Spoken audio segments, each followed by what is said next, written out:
I'm getting lazy. If I'm a skeleton of what I could be, I had enough of the world, always begging me do this, do that, so I'm escaping. Fight or flight is the right to run, or am I falling short of who I should become?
Hey, what's up everyone?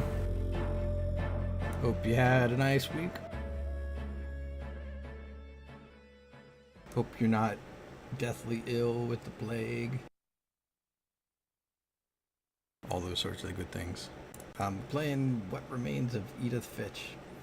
I have no idea what the game is about, but I've heard good things about it, that people liked it, and that it looked cool. Thank you to Trinstar for sharing it.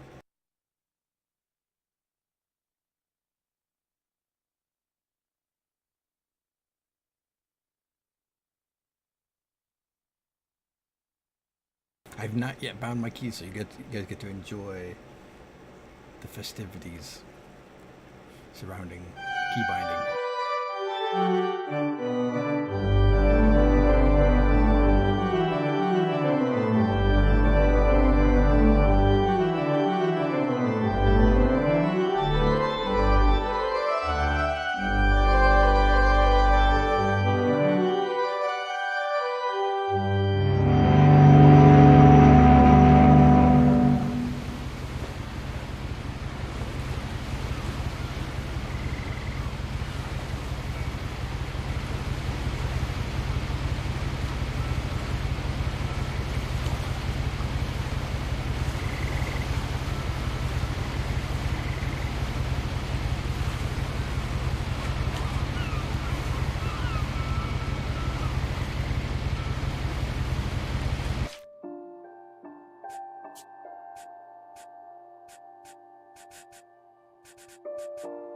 What? Does this game not let you rebind keys?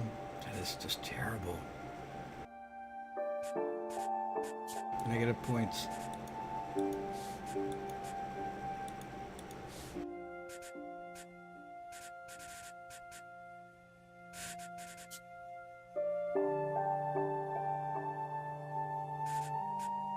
Alright, so I'll probably be stumbling over some keys. And sorry, that is not Gus's years. He's I mean, that's the year I was born, so he certainly didn't die then.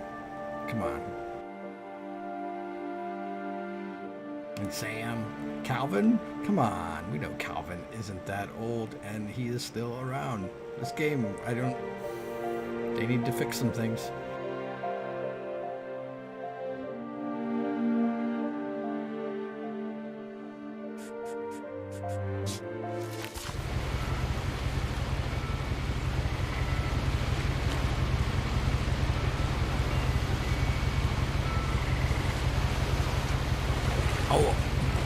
Kenji, I was actually looking at some USB foot pedals the other day. Programmable. They look pretty great. I'll keep you posted.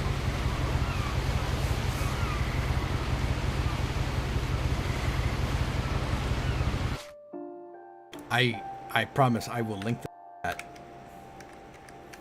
Hold on. Pause the stream. I've been challenged.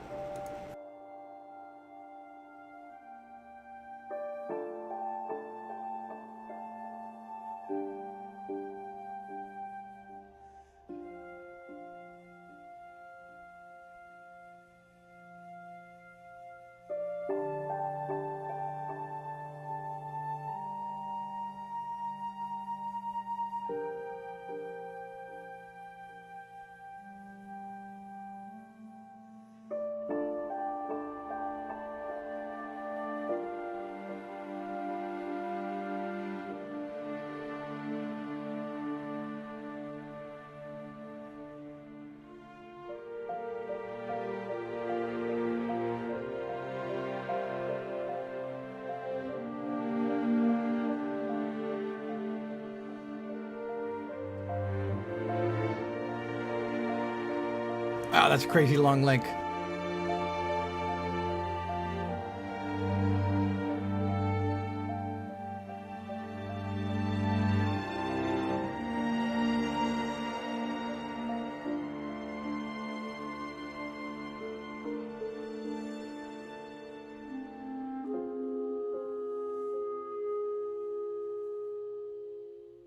That one works. All right, back to our regular scheduled program.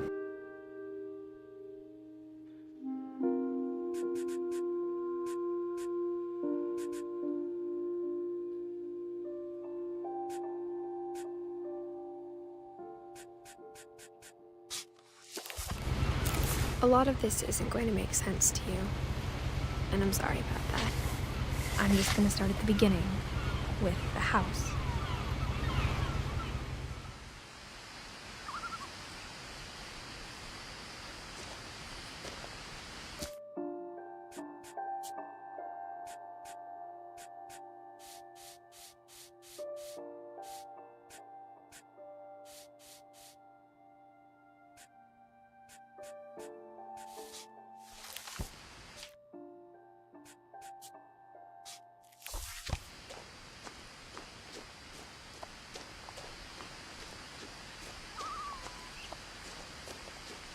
I lived here until I was 11, but I wasn't allowed inside half the rooms.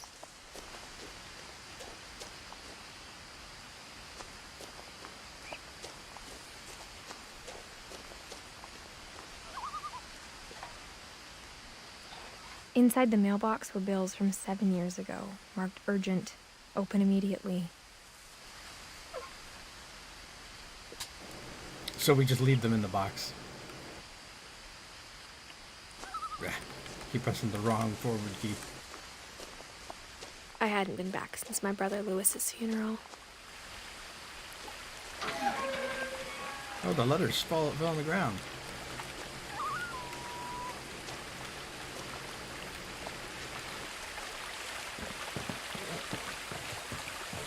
In her will, my mother left me a key, but didn't tell me what it unlocked. Maybe she thought I'd know. Oh, they didn't. Or she thought that the mystery would be enough to bring me back.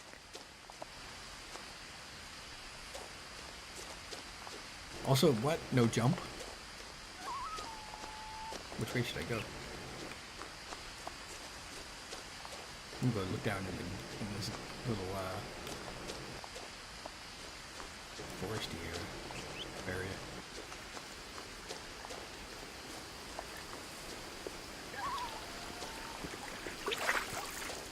Oh, I want to jump like a kangaroo. The truth is, even after I inherited the house, I never thought I'd come back to it. But now I had questions about my family that only the house knew the answers to.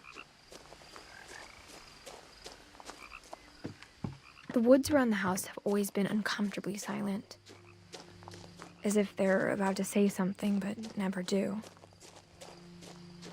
Woods don't talk.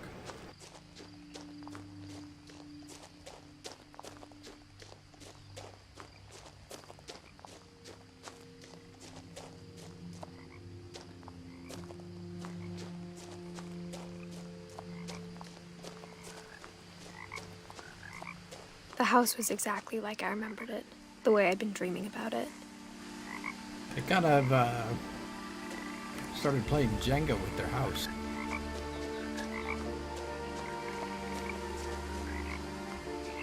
I don't know what's going on over there.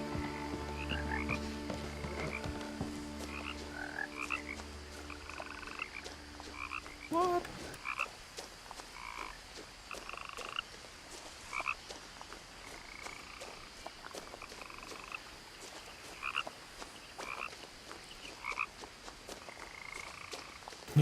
Dr. Seuss is a good analogy. I don't have a sprint key either.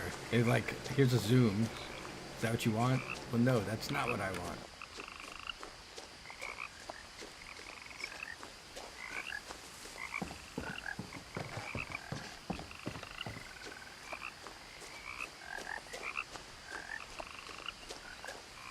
As a child, the house made me uncomfortable in a way I couldn't put into words. I think you just did. You said uncomfortable. Now, as a 17-year-old, I knew exactly what those words were. I was afraid of the house. It doesn't look that scary. It's weird. I do feel kind of snarky to me.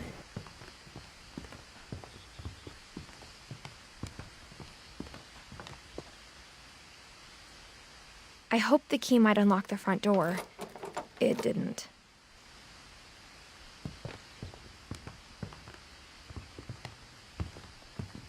Gary's potting mix.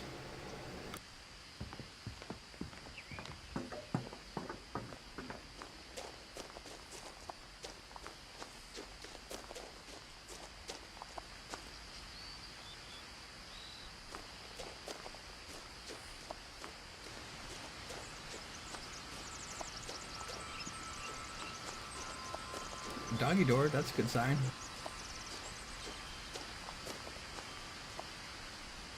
The house felt like it had always been here. Even the swing set was older than my mother. So I assume this is the U.S. Which part of the country would you guys guess that we're in? Really, dog now? Come on. Crawling through the doggy door used to be a lot easier when I was 11.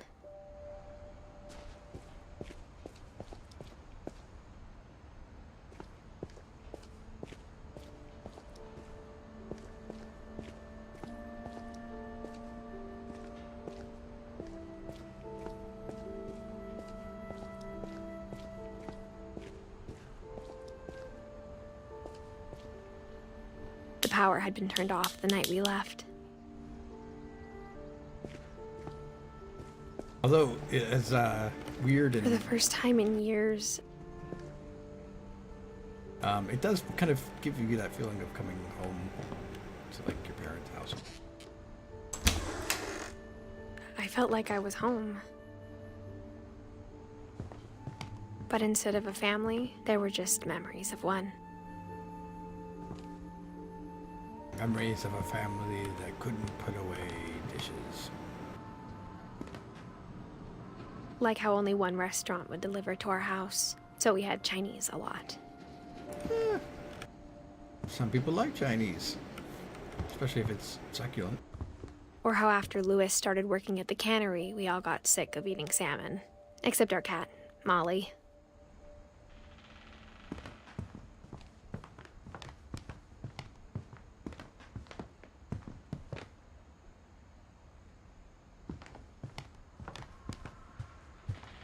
The table was still a wreck from the night we left. It was like a bomb had gone off, killing everyone but sparing the furniture.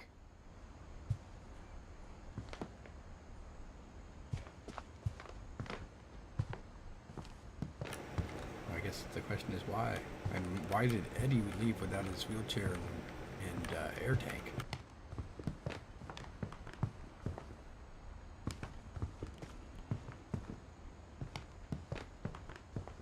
Nothing in the house looked abnormal. There was just too much of it, like a smile with too many teeth. A lot of books.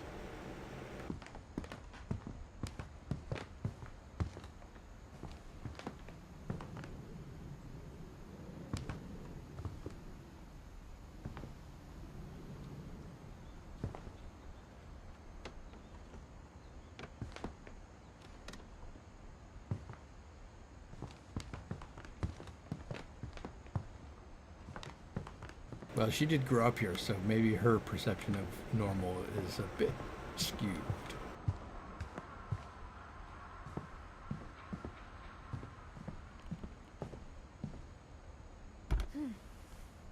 Edie told me once that every Finch who ever lived is buried somewhere in the library. Now that's a cheerful thought.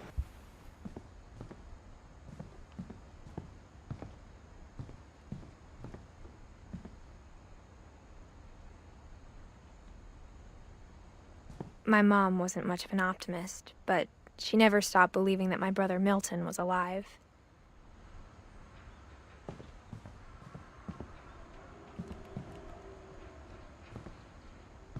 Yeah, Kenji was born at just the right time to avoid being, well, this.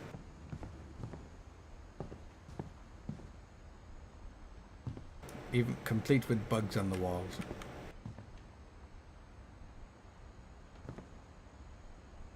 Books next to the locked door again.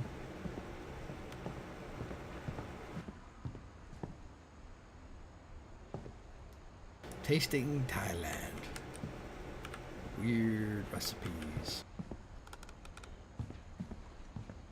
A lot of things got left behind in the whirlwind of that last night. I don't understand why the choice was like leave immediately. I guess that's what we need to figure out.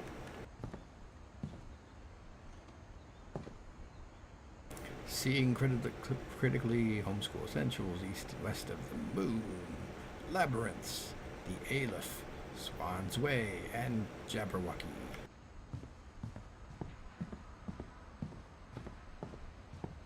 I don't think it's Jabberwocky. Even the fireplace had a story. Is that long? Edie told me the bricks came from the original house, after it sank. Look, they even had their TV propped up on books. Like, we don't need no TV stand, no mounts. Just stick it on these books. We already read them.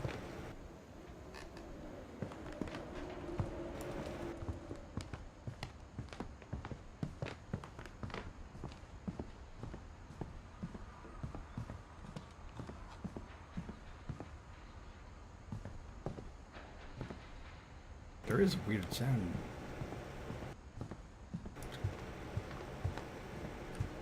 There's like something that isn't like what's in this gap between the walls. So we see a closet, but that's pretty shallow. Then we see a wall here, and then a wall here. Is the oven on?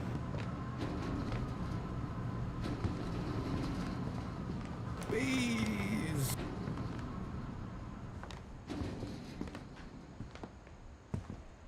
Maybe that is a serious oven going on there. And then all they eat is canned salmon. Salmon. Oh, look, they have one of those little old people chairs. Oh, look, it's I didn't notice that. That's that great stuff in a can.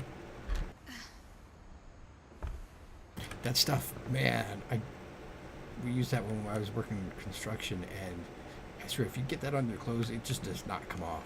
It's like your clothes has the scoop on it now. That's the rest of this clothing's life.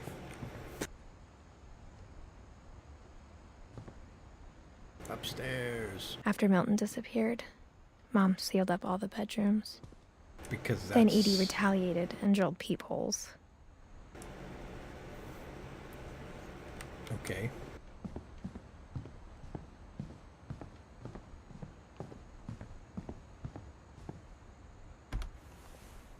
Barbara was a child star for 2 years, until America grew out of it.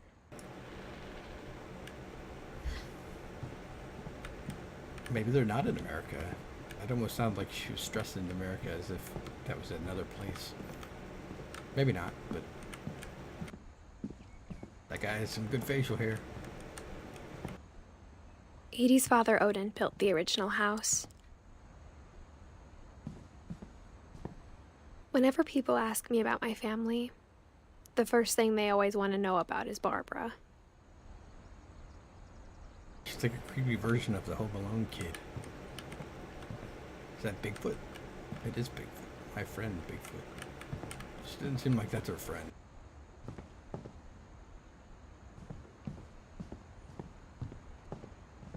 Yeah, that could be it. I just don't know.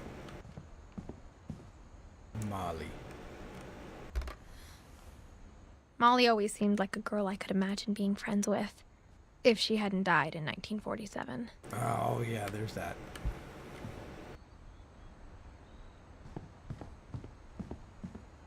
I spent a lot of time playing in Great Uncle Walter's room. That's a pretty cool painting. I think my mom sometimes regretted not sealing it up.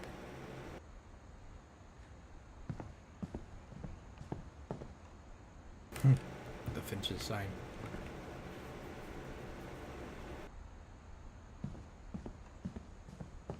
Lewis told me there were secret passages, but I never believed him. You think the keywords here?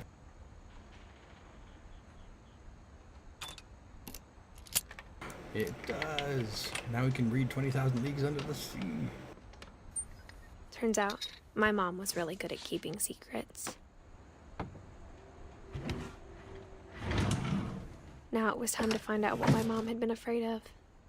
I'm going to continue exploring the outside of this floor before I start delving into secret areas. I think there's another little area. Yeah, I haven't gone over here yet.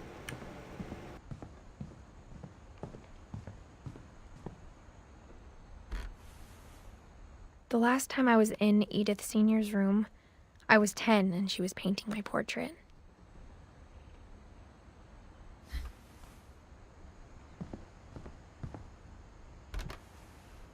As a kid, I just assumed every house had peepholes and sealed rooms you weren't allowed inside of.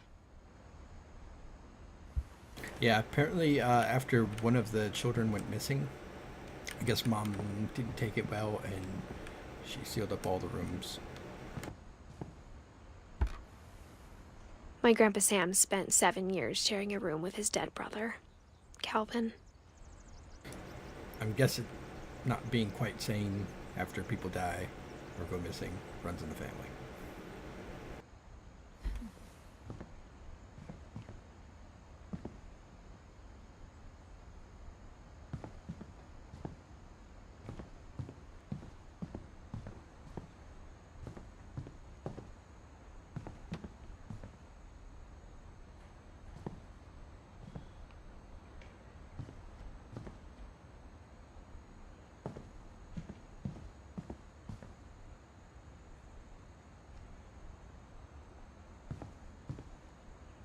Alright, we checked out that secret area now.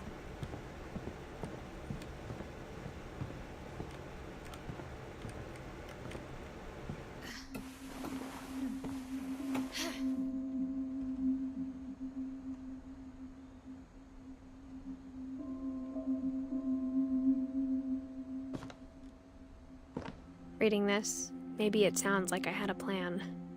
From the paintings on the wall, it was clear my brother Milton had been here before me.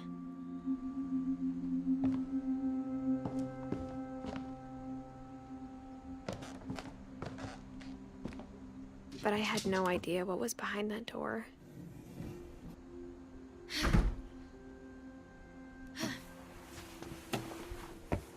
Just like I had no idea where all this was gonna lead. Oh, sorry, Shara, I don't think I can go back yet. I grew up looking at Molly's room through the peephole. Being inside for the first time, I felt like I'd stepped behind a painting. Molly's gerbil had a tiny bedroom with its own even tinier gerbil cage.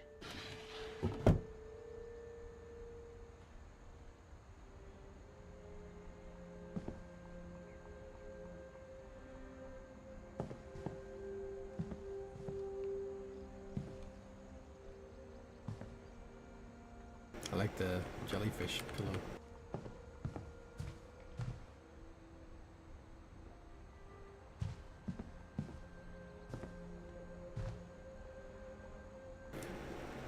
Calendar still shows December 47.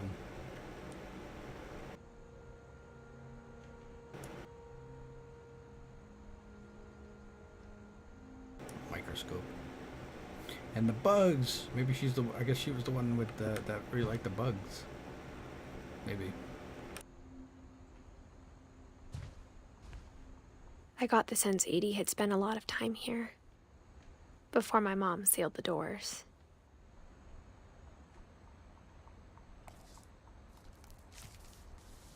December 13th, 1947. Dear Diary, I'll be gone soon, but I wanted to tell somebody about what's gonna happen. It started when Mom sent me to bed without dinner. I woke up and I was starving, so I looked around for something to eat. And then I found the gerbil.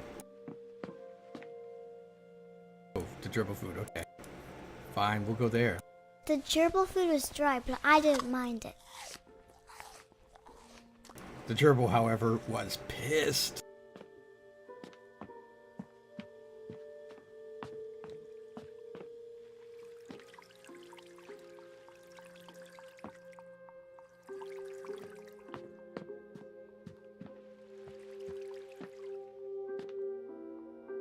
I thought about eating Christopher, but I held back. No. Poor Christopher.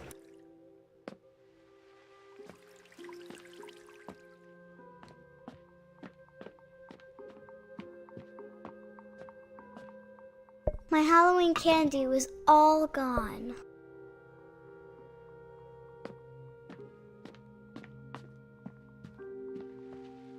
Which way should we go?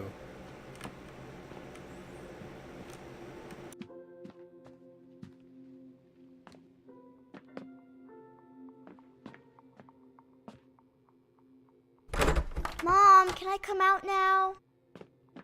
Sweetheart, it's late. Go to sleep. I couldn't make up my mind. I finally did, though.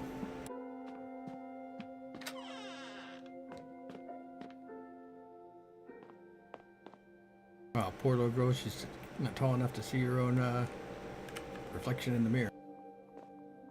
I kept eating and eating. You're not supposed to eat toothpaste, kid. Ugh.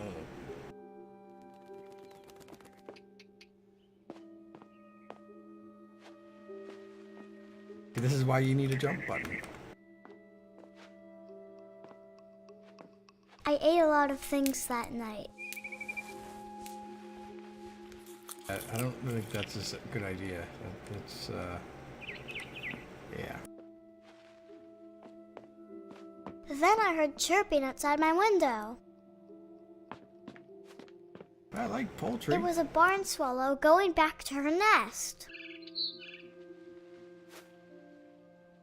I reached out for her.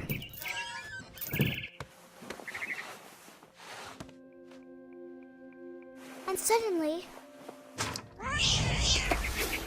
I was a cat. Okay. Wait, they did say that their cat was named Molly, didn't they?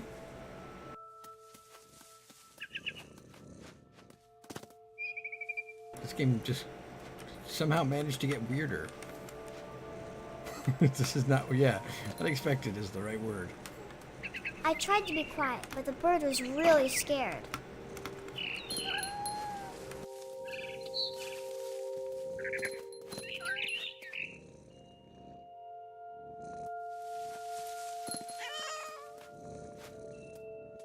Mom and Dad didn't even look at me.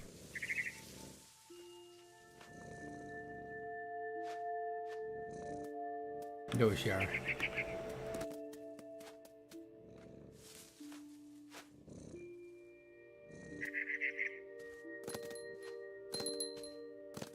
Hey, how come I can jump now?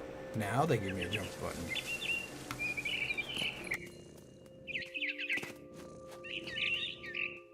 I jumped and I almost got her.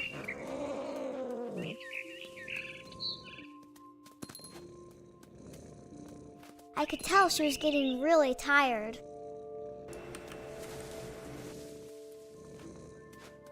I'm guessing the collar, the cat's collar. You can't see it, but...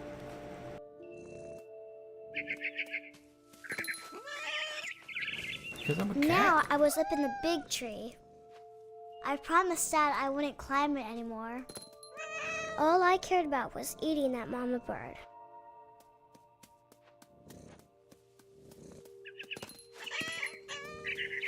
I gobbled her up. And suddenly, I was an owl. First, all I heard was the wind. Then I heard little teeth nibbling in the grass. Little teeth, huh?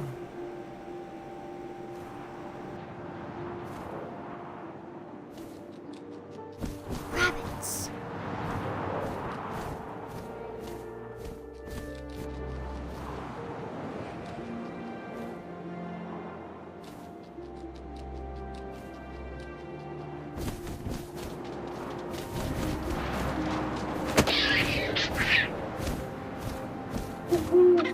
I imagined his face looking up and seeing mine through my talons. I swallowed him up, and I didn't chew one bit. Then I flew off to find something bigger.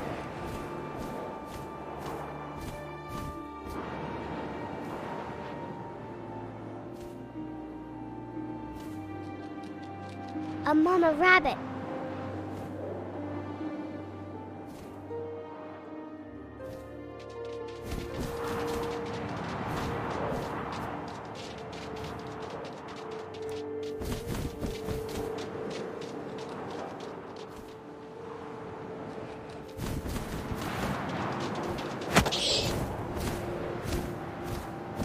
She was almost too big to carry. I started choking, but I couldn't stop eating. And suddenly, I was a shark. Okay. Maybe we shouldn't have picked an aquatic animal.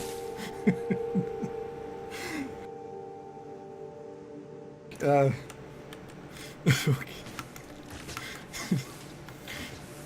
Yeah, I don't...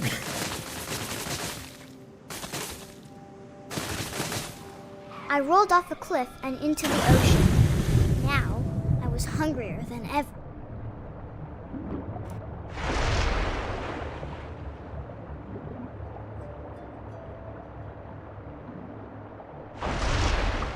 I wanted fat, juicy seals.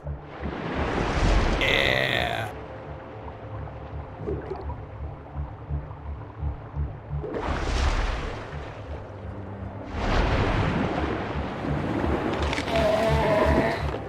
I tore off her flipper, and it tasted really good.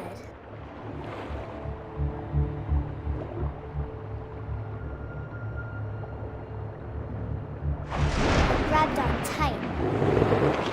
When I was so hungry, I jumped out of the water. When I opened my eyes, everything had changed.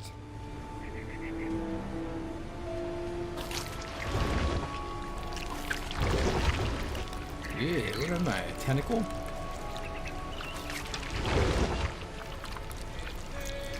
Now I was a monster, and I smelled people everywhere. Wow, Mel called it. Good job, Mel.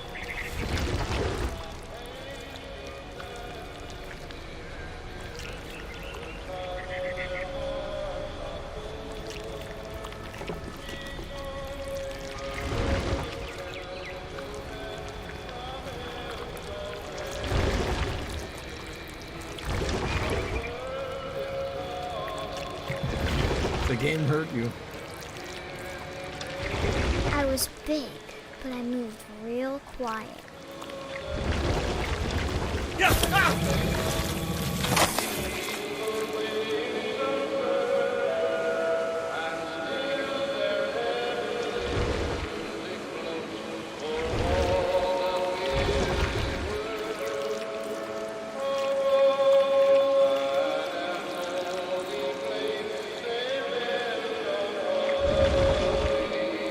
wanted to stop, but also I didn't.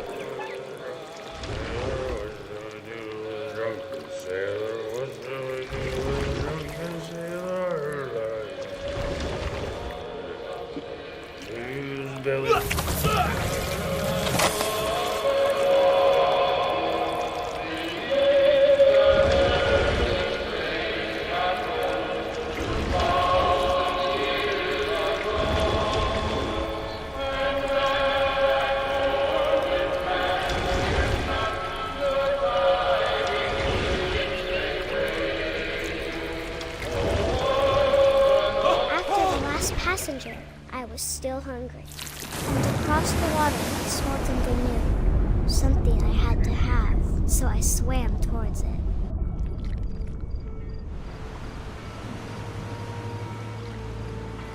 I slithered onto the sand, and the good smell went into an old pipe.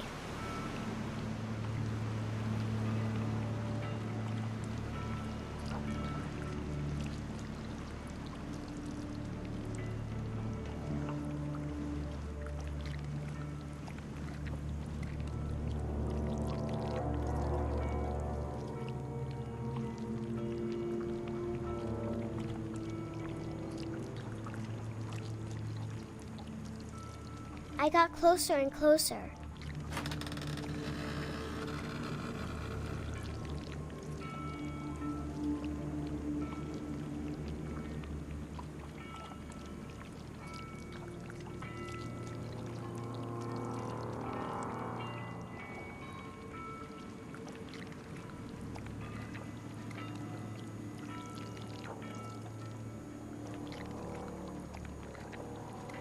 All of my stomach started growling. And suddenly, I was me again. I held my breath for a long time, but I couldn't hear anything. I think it's waiting for me to fall asleep. But it's not going to wait much longer. It needs to feed, and we both know I will be delicious.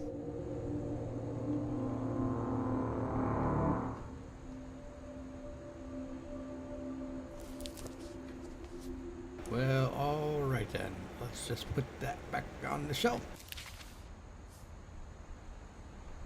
I'm not sure if I believed all of that, but I'm sure Edie would have.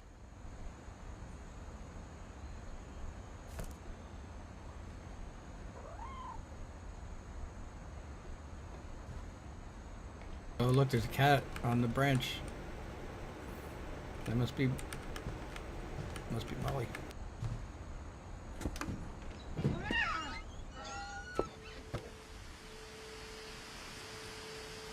Where'd it go? This will be obvious later, but my mom never told me any of these stories. Edie would have, but Mom didn't like bringing up the past. Though, when we adopted a stray kitten, she was the one who named it Molly.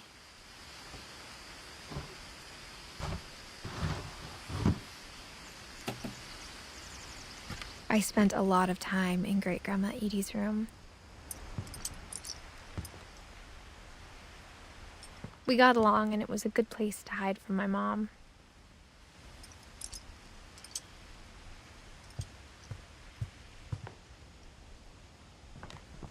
When Edie told people Sven was killed by a dragon, she could also have said he was building a dragon-shaped slide that collapsed. She could have, but she didn't. That's what that thing was outside.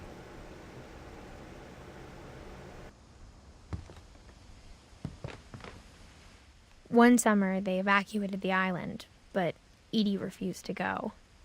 For a few weeks, she was a celebrity.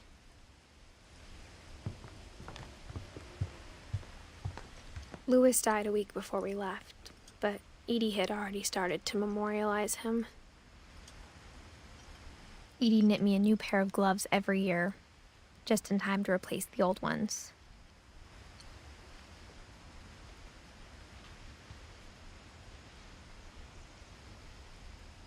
Her room was like a museum.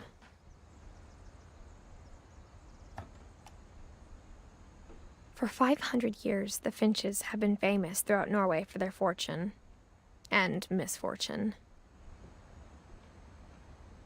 Odin Finch buries the latest victims of the family curse, his wife Ingeborg and their newborn son, Johann. On January 7th, 1937, he set sail with his family and his house, hoping to leave the curse behind.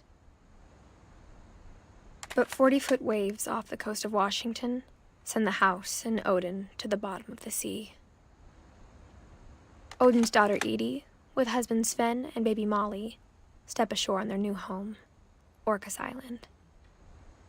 Odin Finch is the first to be buried in the new family cemetery.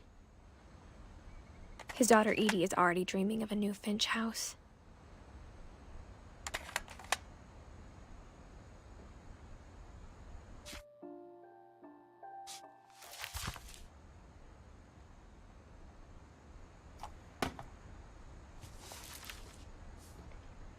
Whatever's wrong with this family, it goes back a long ways.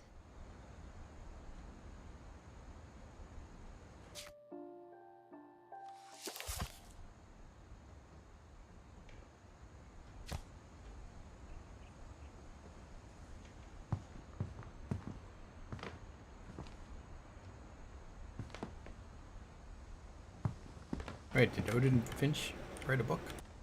I guess so.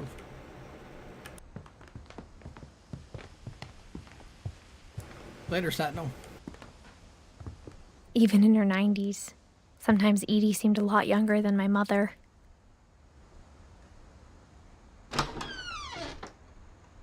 Now that's carpet. Jeez.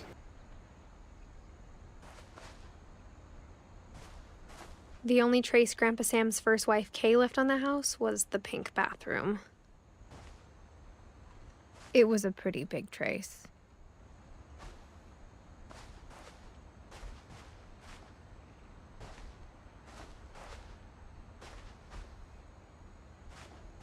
It's like, I don't know, it just feel gross having carpet that shaggy in a bathroom. Ugh. I don't like it.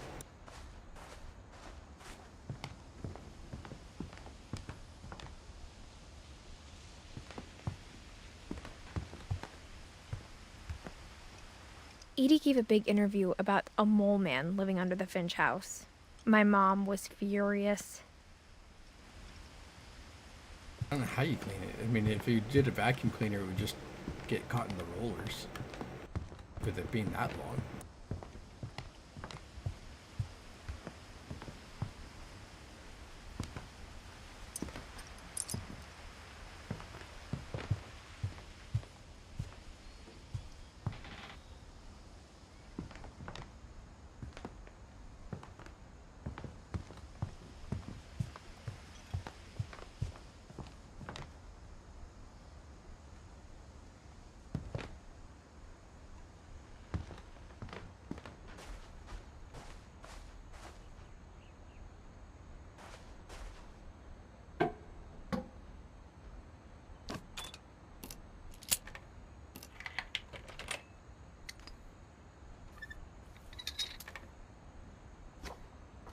There's a secret in this bathroom. It's in the last place you would look. It isn't in the cupboard. It's hidden in this book.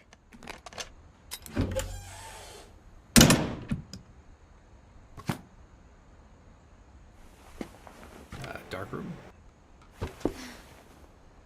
Sven gave Sam an old camera he'd refurbished. He never put it down.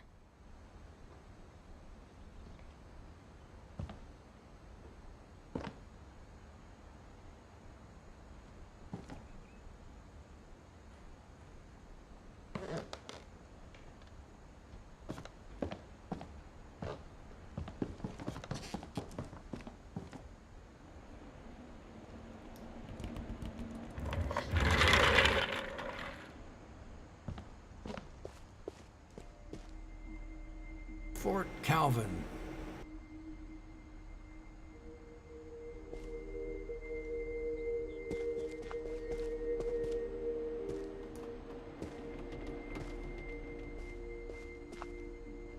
Fort Sam.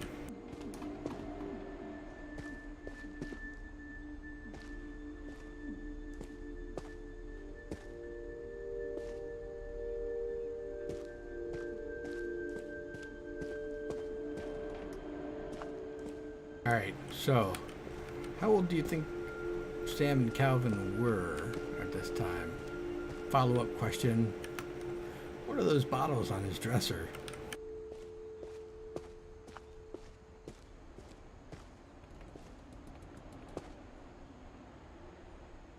And his ashtray?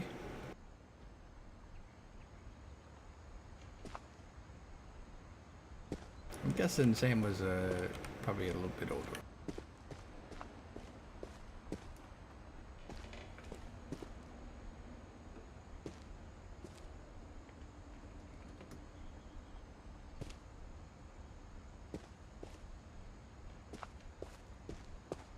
I knew Grandpa Sam had a twin.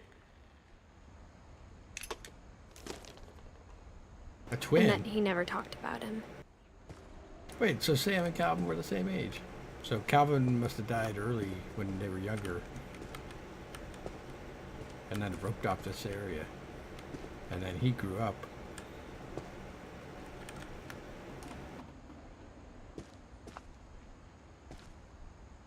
That'd be creepy, kind of every night. Sleeping facing the half of the bedroom of your dead twin. I guess my grandpa didn't like history any more than my mom did.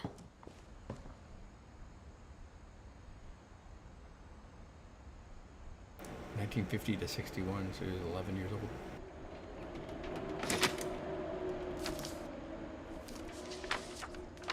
How I Want to Remember My Brother by Sam Finch. The thing I remember is that when he made up his mind, that was it.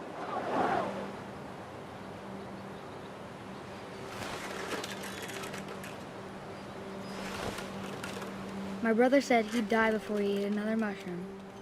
And he did. Oh, you're right. At I forgot Barbara's about that funeral, part. we swore we'd never be afraid again. And he wasn't. I think Calvin always wanted to fly. Poor Calvin. So are we playing Calvin or... Calvin! Dinner's ready! Coming! But that day, he finally made up his mind to do it. Oh, gosh. I told him going around was impossible. Maybe if I hadn't said that,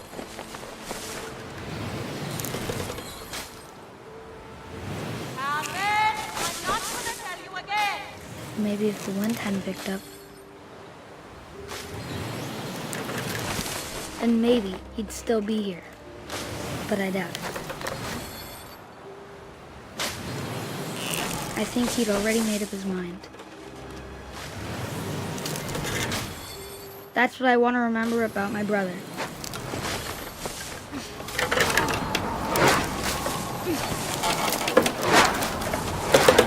The day he made up his mind to fly. And he did.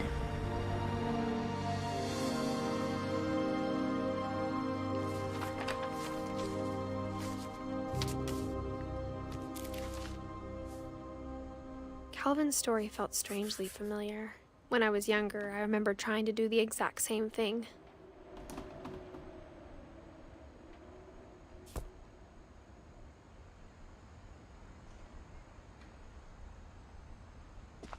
After the funeral, Edie roped off Calvin's half of the room.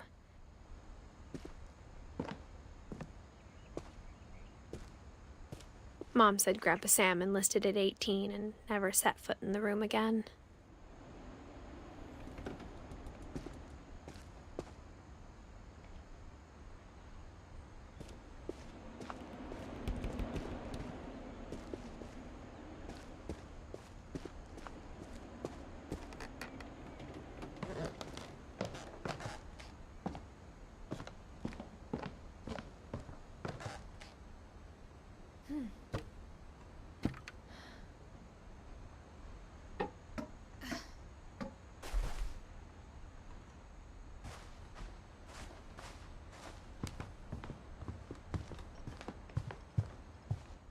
I hadn't thought of myself as Edith Jr. for a long, long time.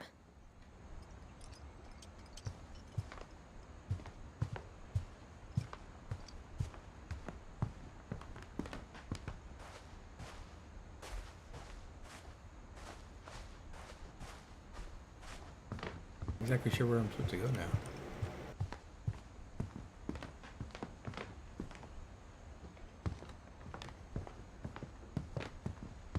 Maybe I missed a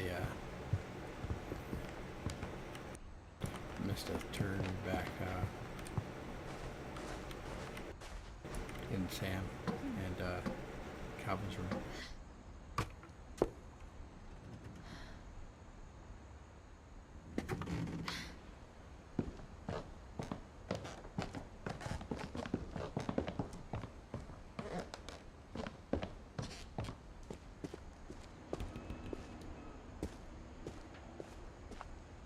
Climb out their window. No.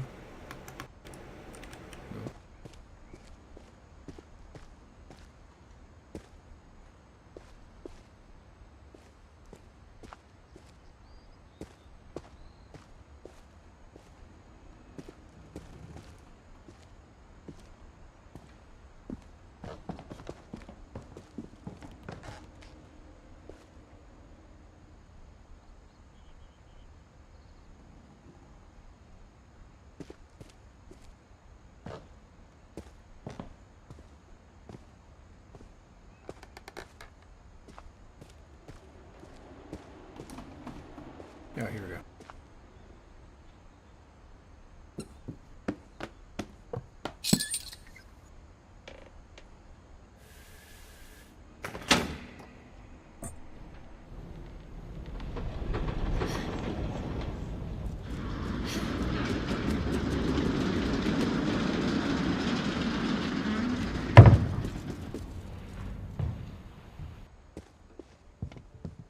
The passages were a pretty tight fit. They'd obviously been built for smaller hands and bellies.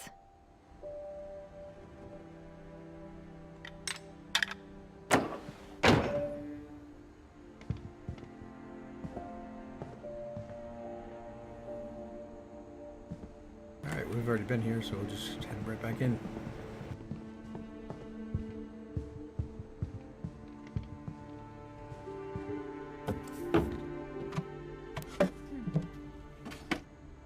Growing up, I always thought of Barbara as a child star.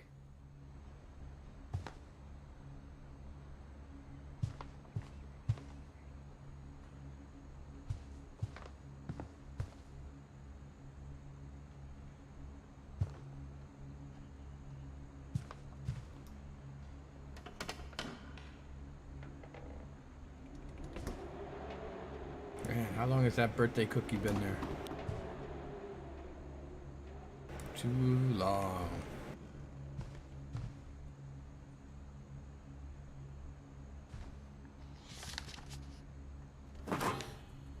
Of all the stories people wrote about Barbara's death, I'm surprised Edie saved this one.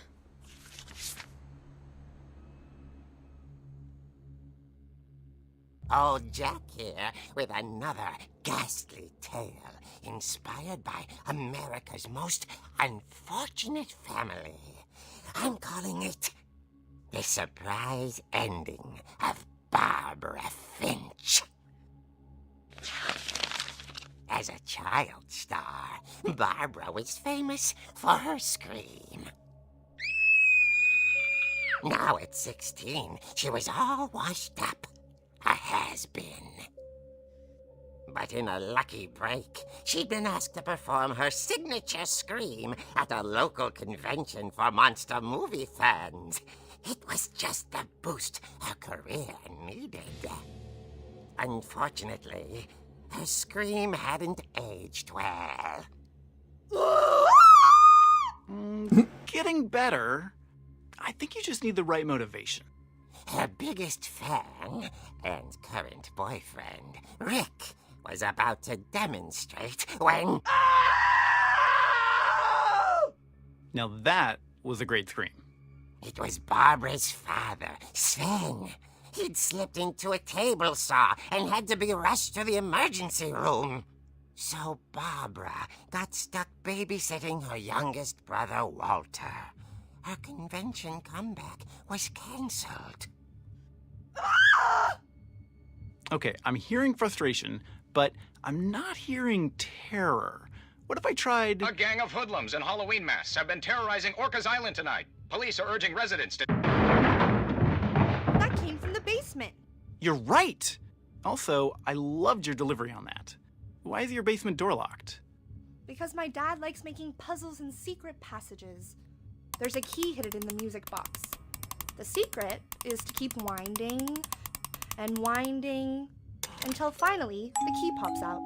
Thanks, babe. I'll be back in a sec. 20 minutes later, Rick hadn't returned.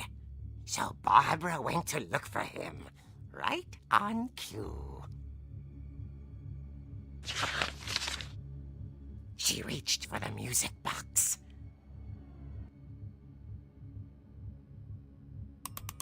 And as she wound the key, she listened for Rick, but the house was silent.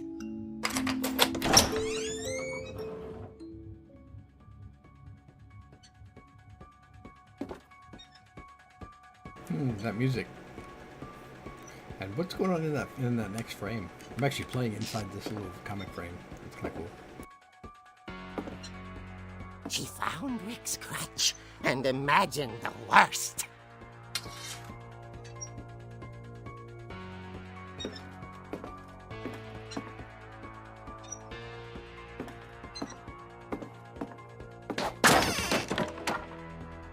The gang's leader is the infamous Hookman killer, Dr. Carl Hamill, who impaled and then ate his family 10 years ago tonight.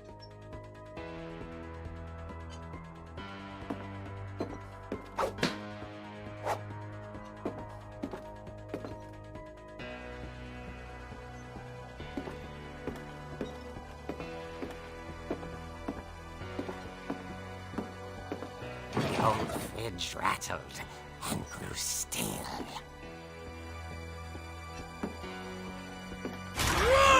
Oh dear!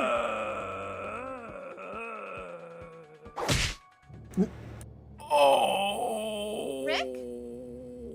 Barb, relax. I was just trying to scare you to help you find your scream. Well, I'm not scared, Rick. I'm furious.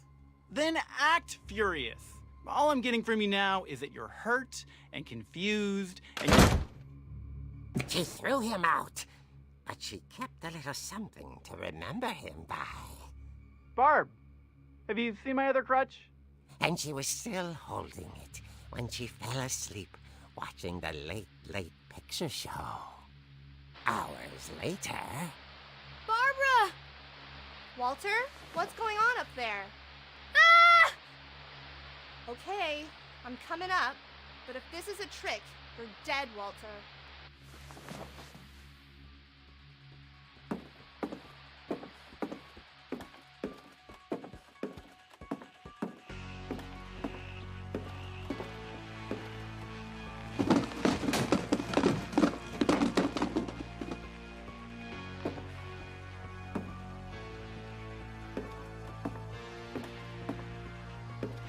Walter, are you there?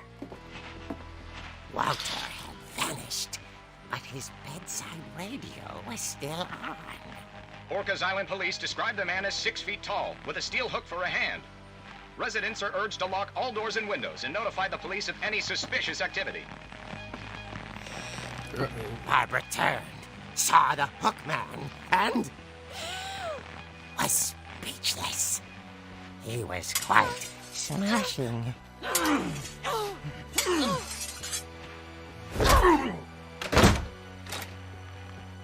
And whoever he was, he couldn't get enough of Barbara. Okay, Barbara, there's gotta be another way out of here.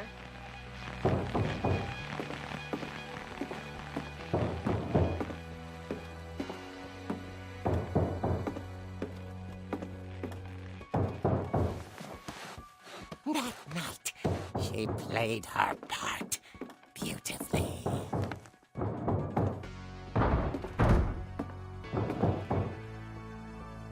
It's Molly's room.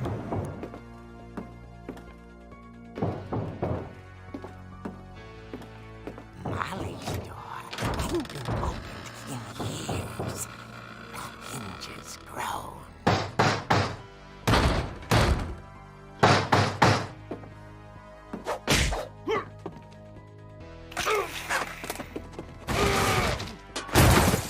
wasn't moving, but she sensed the story might not be over yet. Go a little faster, Barbara. Come on.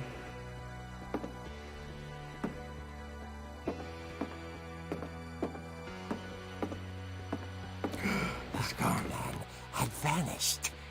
She listened for his breathing, but all she heard was...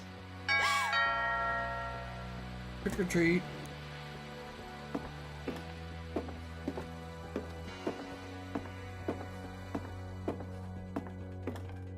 At the door, she heard whispering. It was coming from inside the house.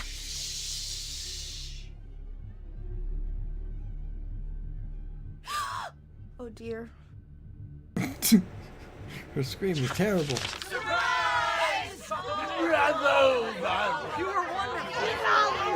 The monsters had come to surprise her. For Barbara, it was a dream come true. Then she saw what kind of monsters they were, and she realized what was about to happen. She was going to be famous. And with her final breath, Barbara Finch gave the performance of her life.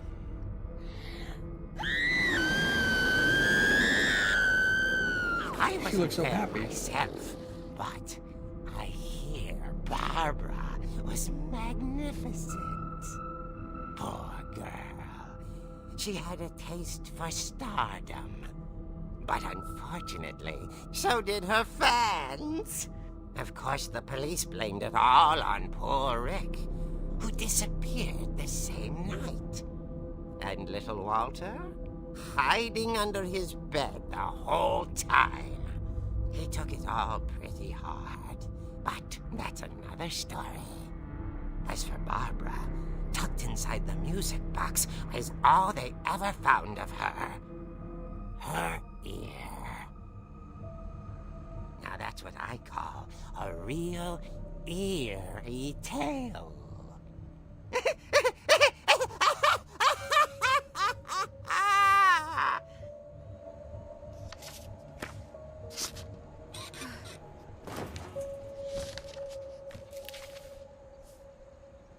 Edie told me all Barbara wanted was to be remembered, as absurd as that comic was.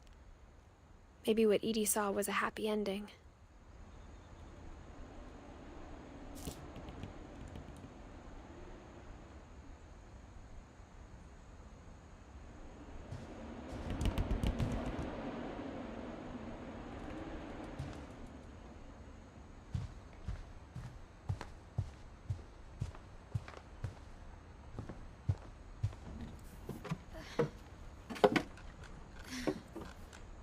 I guess now I know why Mom didn't like me playing with the music box.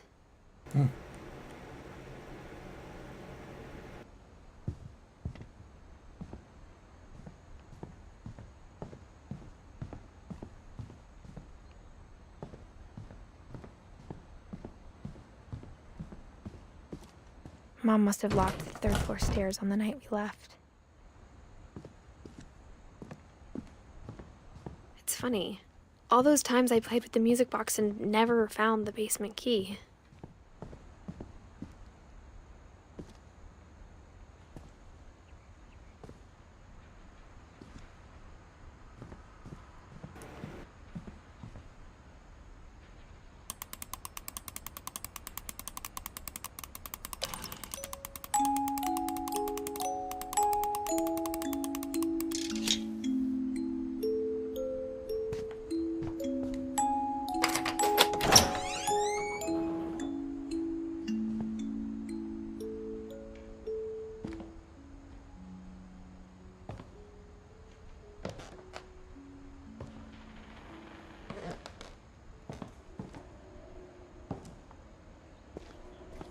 Maybe they should just have one kid.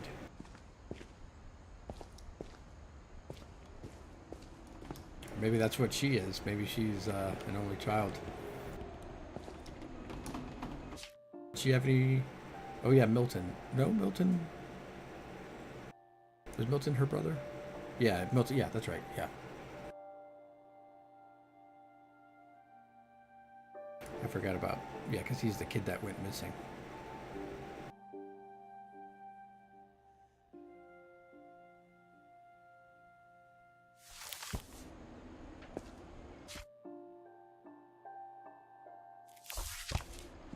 Mom said the basement was off limits, unless I wanted another tetanus shot.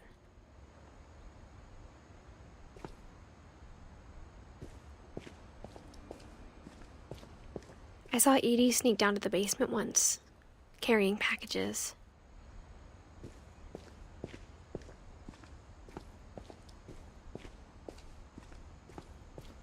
I thought maybe she was hiding presents.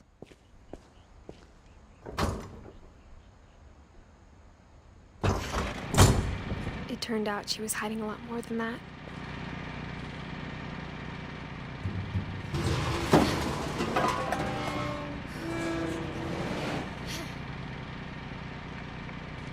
I remember asking Mom once about where Walter had gone. She said after Barbara died, he got as far away as he could. If there's a pattern in all these stories,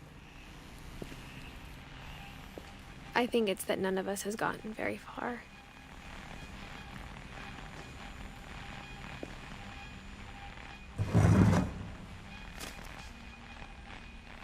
Goodbye, everyone. I can't believe I've been down here for 30 years. On that first day, after the shaking started, I didn't think I'd survive a week.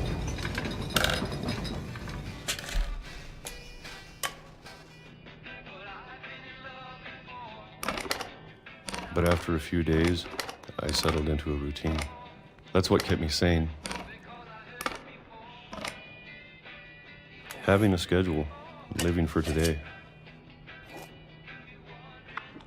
I always expected to be dead tomorrow. But if you wait long enough, you get used to anything. Is there like a train or something that goes over? Even a monster on the other side of the door starts to feel normal. Almost friendly.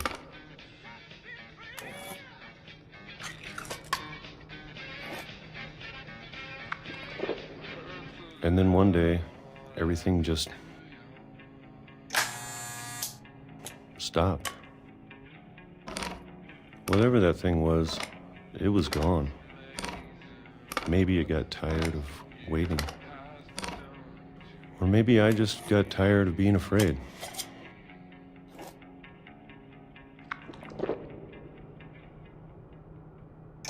It's been a week now, the longest in 30 years. I think I'm done waiting. I have to leave. Well, I still can.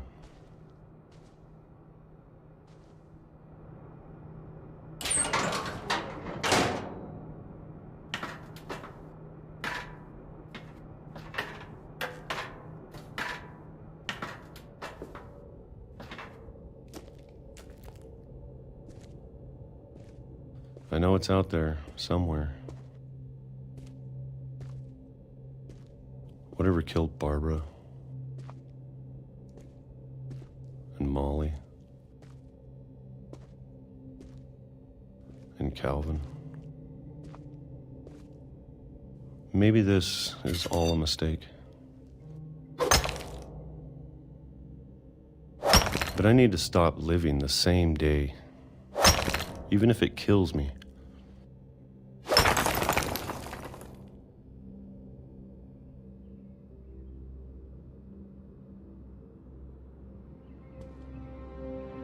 Whatever's out there, I want you to know I'm ready for it. I'm going to appreciate all of it, especially the food. I don't mind if I only have a year left,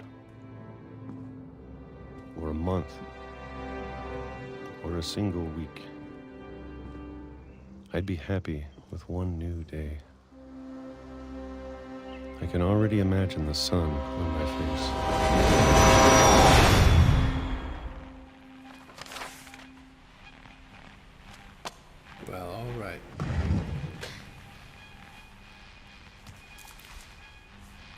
monster got him in the Walter end. died when I was 6.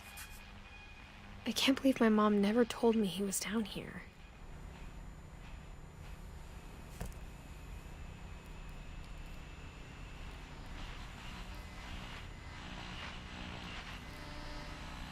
I'm sure my mom was trying to protect me.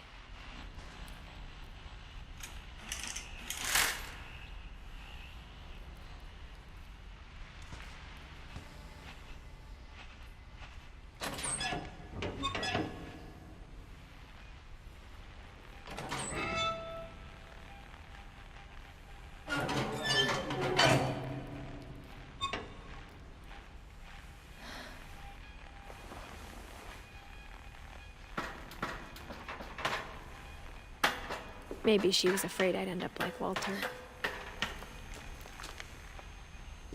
But if she never told me about an uncle under the house, I can only imagine what else she was hiding. I don't want to make the same mistakes she made.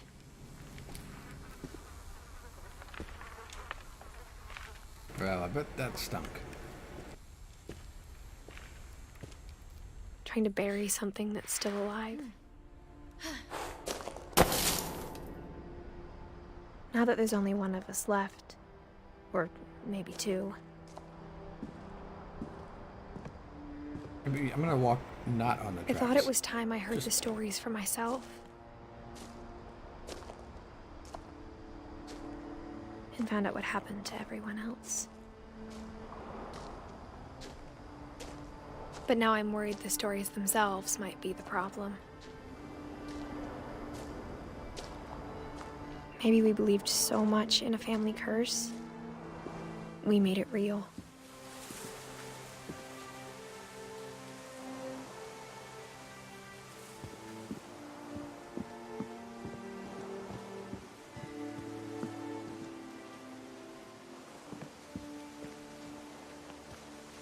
I don't know if I should even be writing this.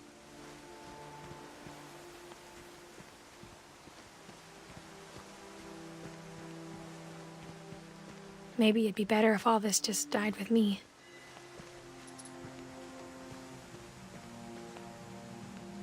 But I thought you should know about your family.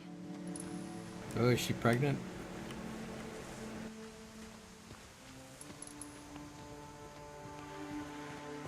And the history you're a part of. Though to be honest, I feel as lost as you probably do right now.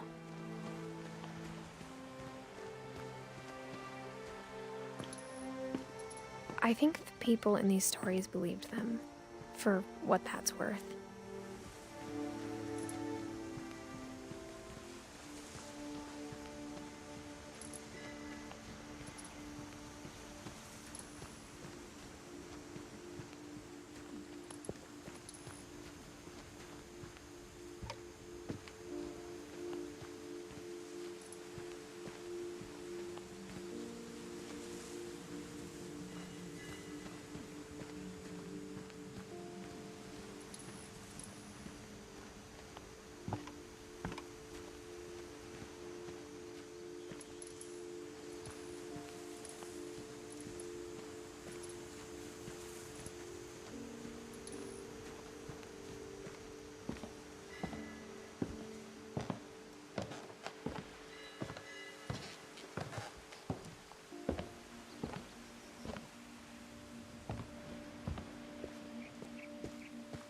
And when you look at the house, that history of imagination and stubbornness and madness, any of it seems possible.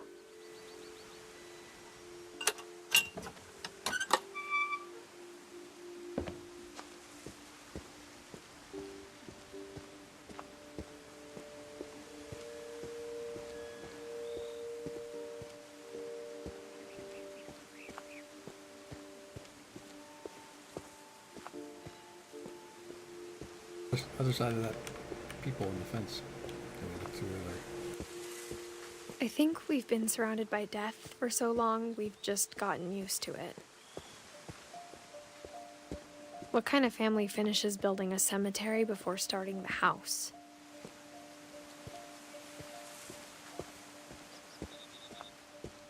It's embarrassing for me to admit this, but the pet cemetery made me more uncomfortable than the human one. Oh, it's Christopher, the goldfish. 3 of the gerbils are mine, and 2 had been my fault. Dope.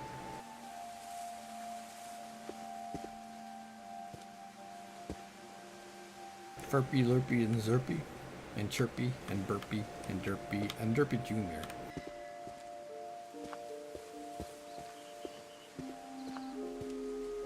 Sven built the house, but it was Edie who designed the cemetery.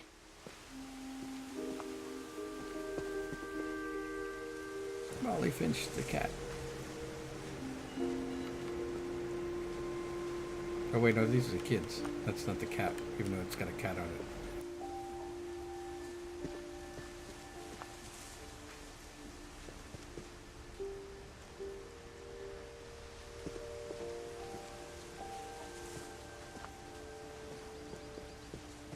I'm sure Odin's monument had been Edie's idea. My mom was always trying to move on, but for Edie, the past never went away.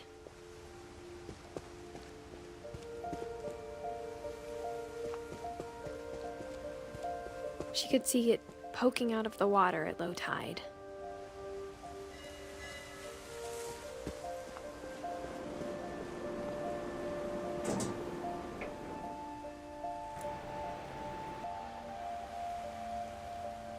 Edie said she dreamed about the old house every night.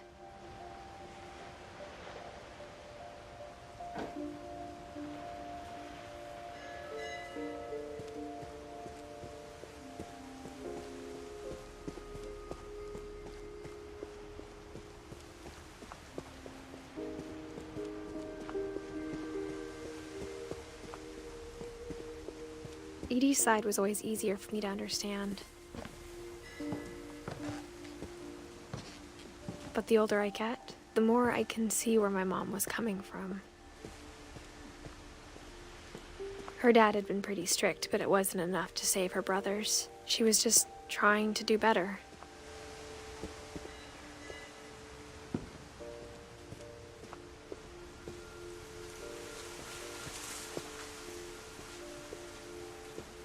She lost 2 of her brothers, just like I did. I get why she tried so hard to protect us. We never found Milton's body, so my mom insisted we were putting up a monument, not a tombstone.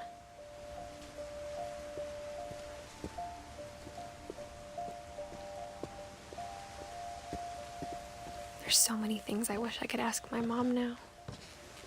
Part of me thinks this is what she wanted all along.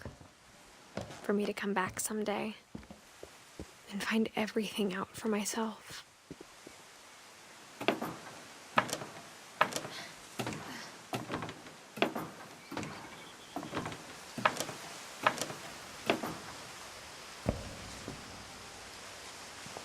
But looking back on it now,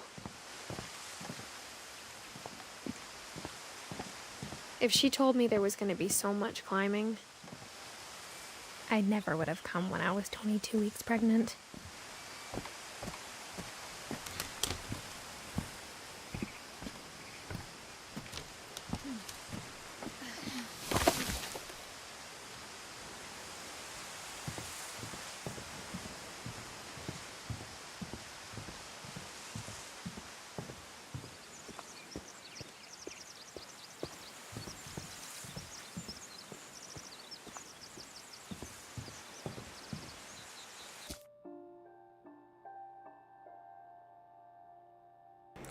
Mom may be Dawn?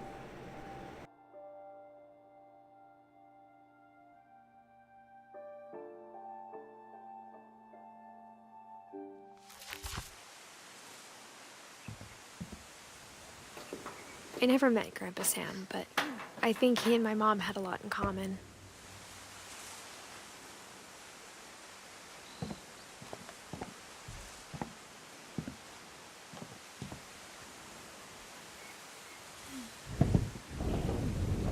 They were both pretty intense.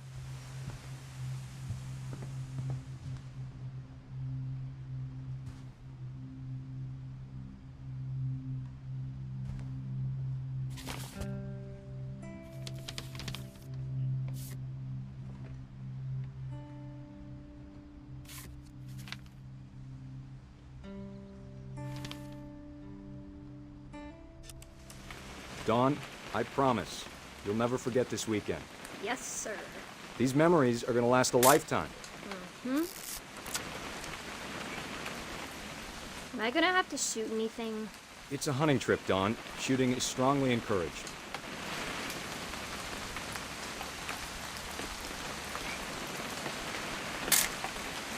Not quite. What? Perfect. It's gonna rain the whole weekend, isn't it? I will never forget this weekend, Dad. That's the spirit. Okay, got it. I'm gonna take some pictures, okay? Just be careful. That camera's older than you are. Hey! That's a keeper. Definitely should not have drunk all that coffee. I'm just saying, I'm not always gonna be here, Dawn. You'll need to remember this stuff, if you want to survive. I'll be fine, Dad. You know who else thought he was gonna be fine? Some guy who died. Dawn, I'm being serious. I know, Dad. You're always serious. Doesn't being out here make you want to chill out? Well, to tell you the truth, I haven't been out here in 20 years.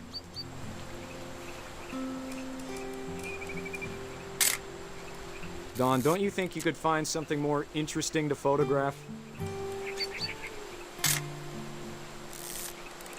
Last time I was with my brother Calvin. Man, that was a great trip.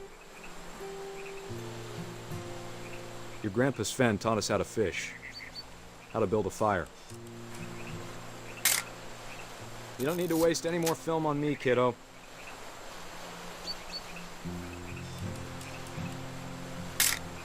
We found an old logging trail.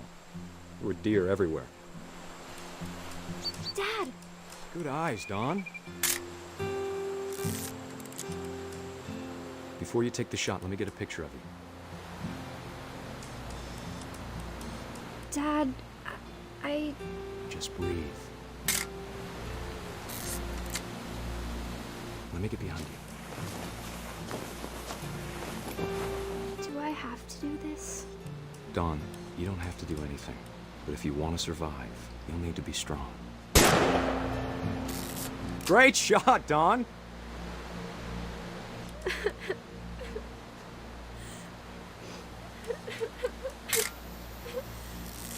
I'm proud of you, Dawn. Always remember that, okay?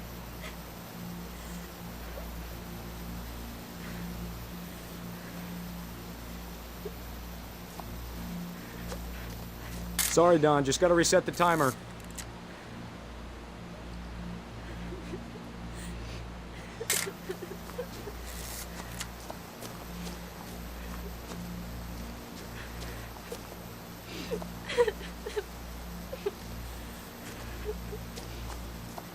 Dad, it's twitching. I think That's it's totally still... normal, Dawn. Just focus on the camera. Try not to think about... Dad! Oh! That was unexpected. Everything should be unexpected. It's kind of sad. Of all these stories, that's the one I wish most that my mom had told me.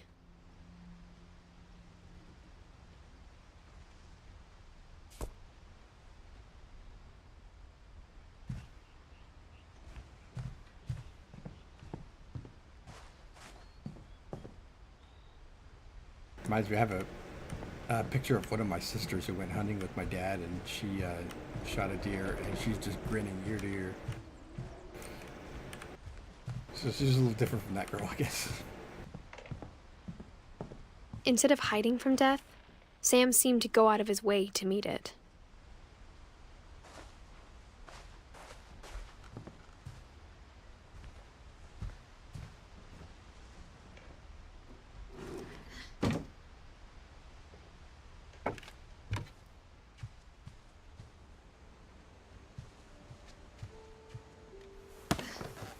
After Sam died, my mom and Edie got really close. They'd both lost a lot.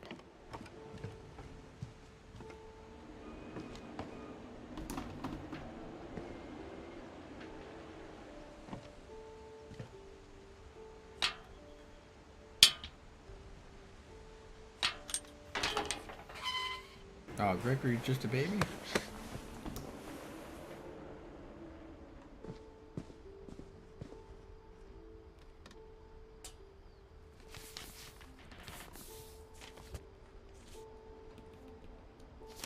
Dear Kay, do you remember the way Gregory used to laugh when he thought he was alone? Like something funny was happening, but only he could see it. I think he saw things the rest of us don't. I'm a baby.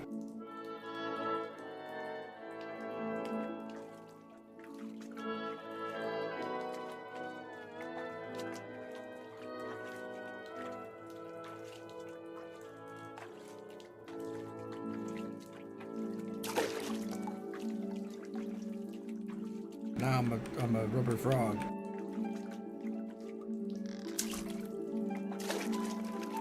Bath time's over, Gregory. It's time to... Hold on, sweetie.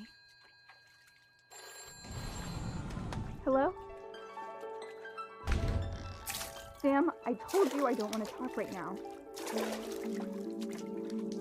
What? I wonder what he saw. What his world was like.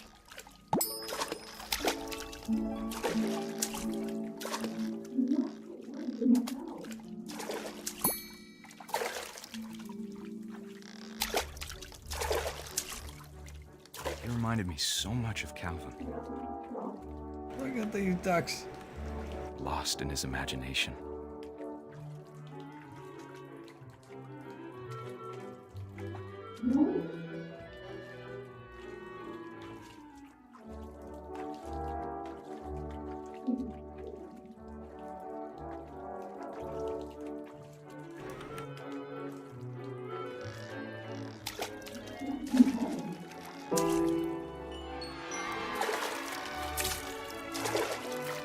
Whatever it was he saw.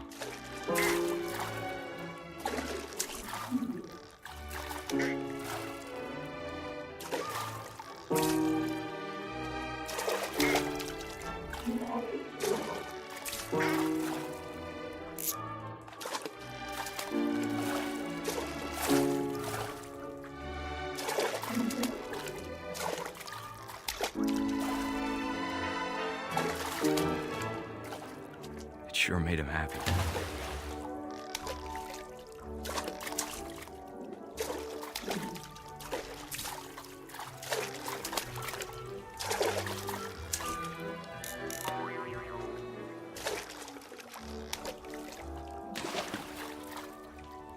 Yay, another whale's in on the fun.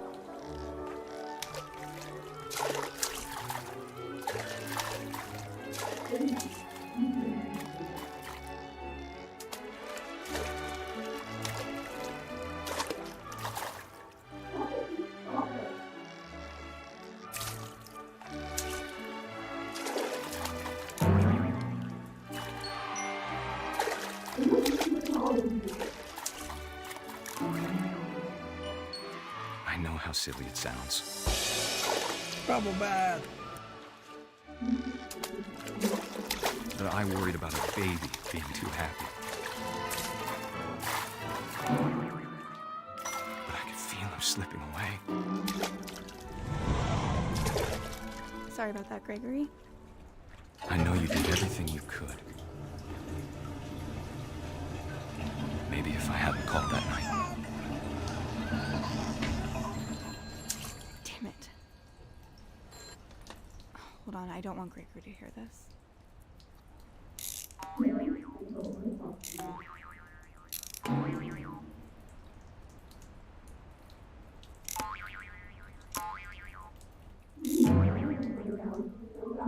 I wish he could have told us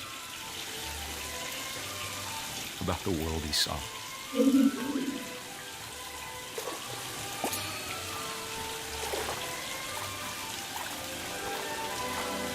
Hey, there's so much I don't understand about Gregory, about everything.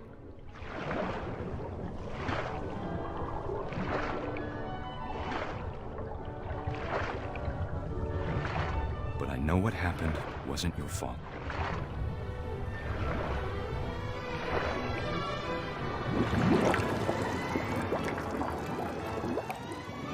I'm sure he's happy. And he'd want you to be happy too. Good luck, Kay. Love, Sam. We're gonna see it through.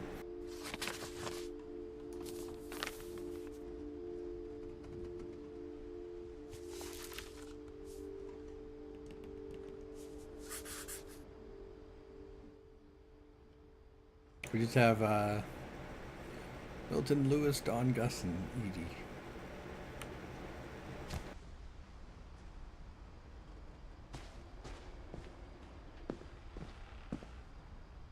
I can't imagine my mom ever writing poetry, and yet... A poem for Gus, who always said the wedding was a bad idea. Our father never hit us kids, at least not very hard, before the day my brother said with teenage disregard that he'd be dead before he'd see a wedding in our yard.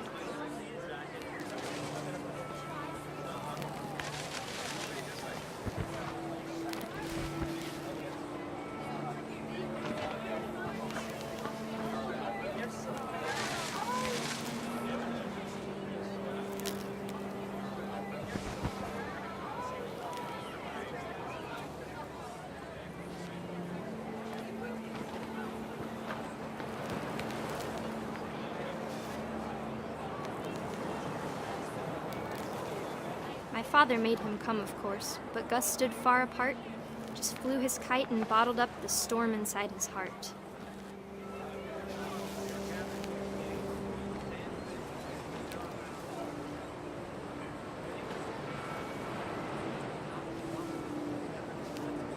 I tried to talk him out of it, but though he'd never met her, "We don't need a stepmom," were the words that I now remembered. pronounce you husband and wife. You may kiss the bride.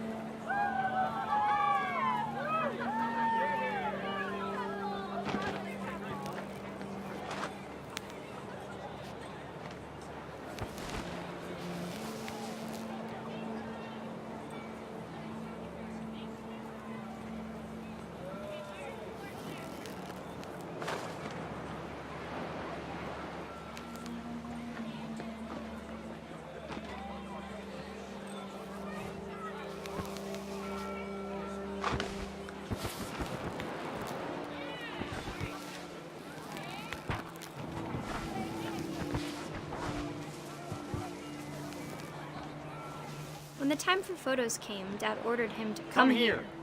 But Gus declined, and as a sign held up his middle finger. Screw you, Dad. I'm flying a kite.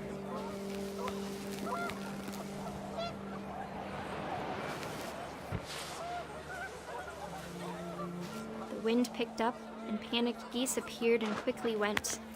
But all the humans did that day was go inside the tent.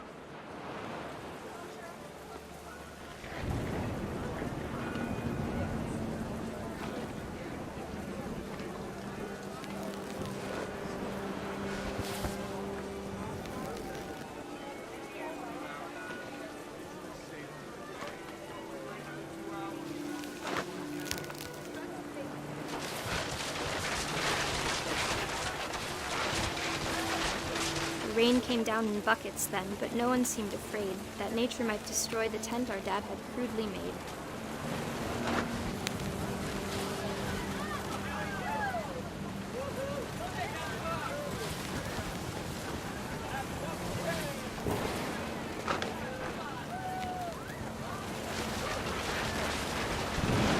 The thunder sounded much too close and full of angry power. But all my father said to this was, "Make the music louder."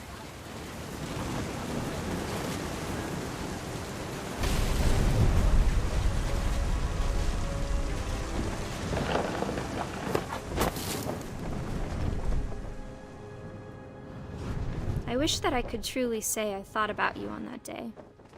Out there on the beach alone, just you, the wind, the sea, and foam. But I didn't.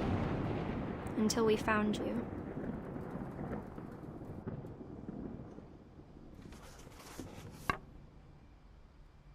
Poor Gus. She never talked about him, but Mom told me once if I was a boy, they were going to name me Gus.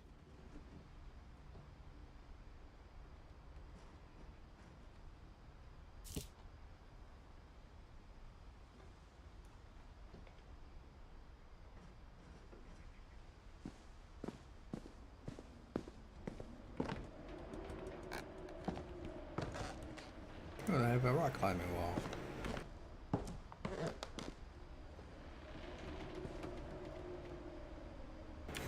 Greg, your duty is to be a baby.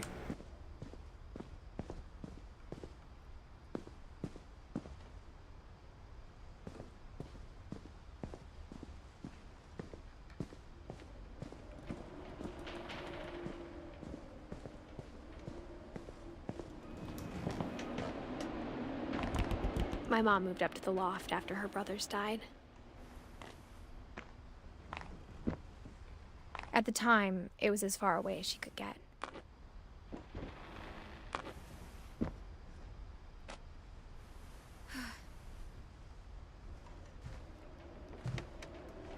Religion was another thing my mom never talked about, but I think it helped her a lot after her dad died.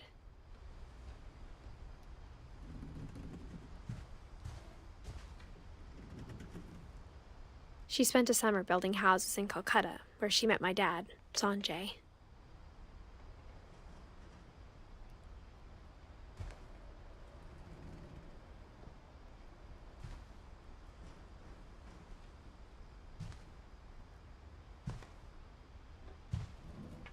My mom moved to India a week after graduation and got a job teaching English. Louis was born a year later.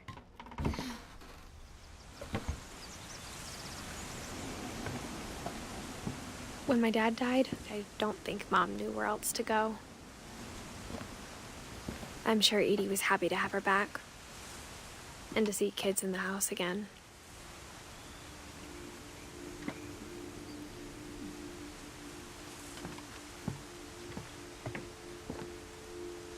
The house had to get a little bigger, but Edie was used to that. Because they just cannot reuse a single room ever. It's just unthinkable. And for a while, things were good. Almost normal.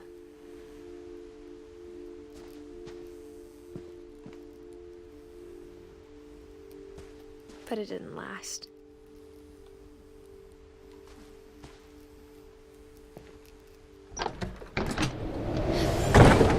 The beginning of the end was Milton's 10th birthday, when Edie gave him a castle.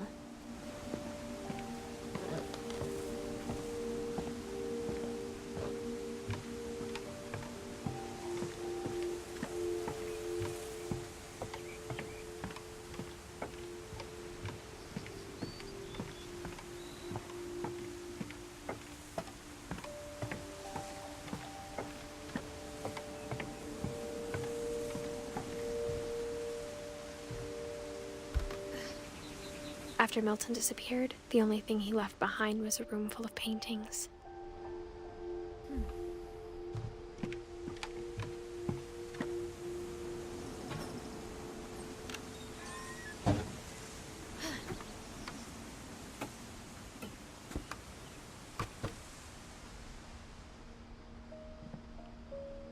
Yeah, I was looking. I had to find that Vault Hunter symbol.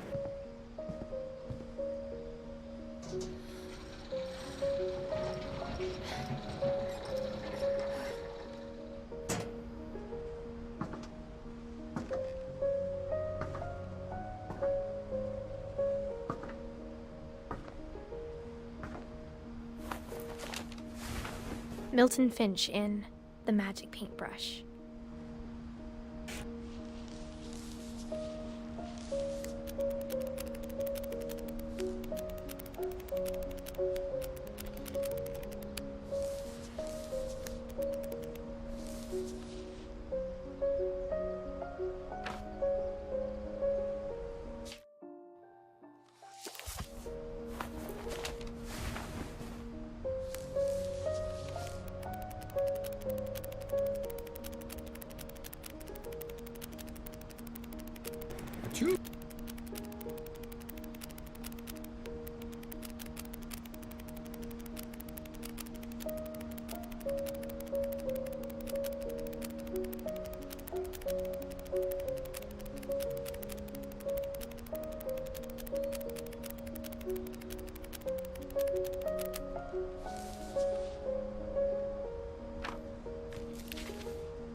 I was 4 when Milton disappeared.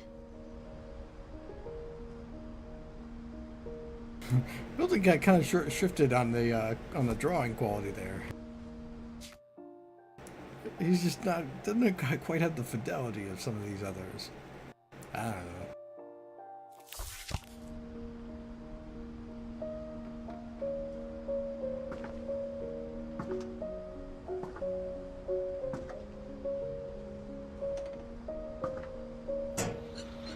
Mom spent months searching for my brother. Then she sealed the doors.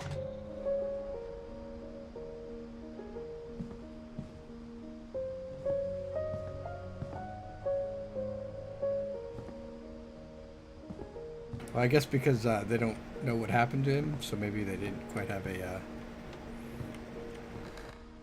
full tale. Whatever Milton had found in the house, Mom didn't want it getting out.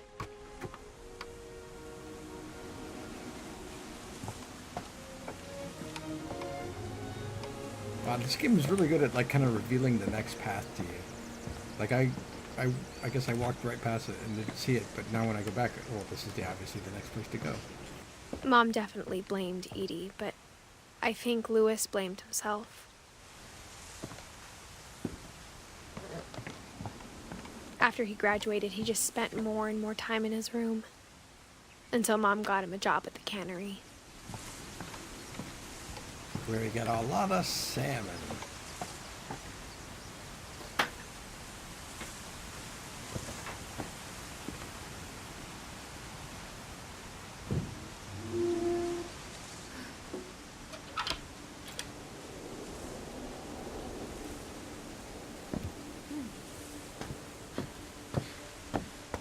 Louis's room smelled very, very familiar.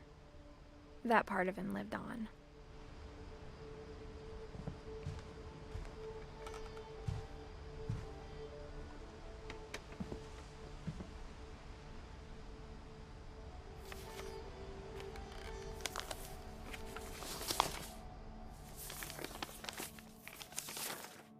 Dear Mrs. Finch, as Louis's psychiatrist, I can understand your desire for an explanation.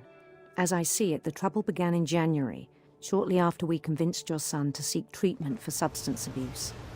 Newly sober, I believe Louis first noticed the monotony of his daily life.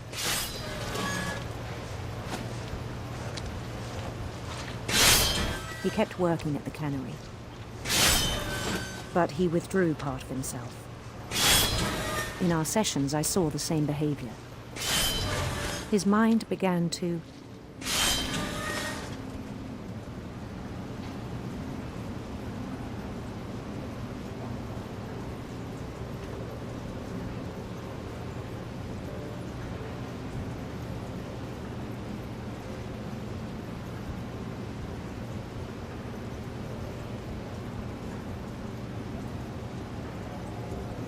I can't grab it.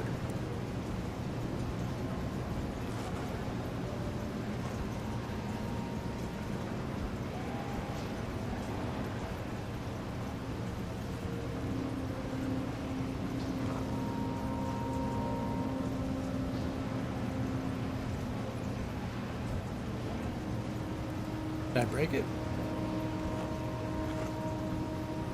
No.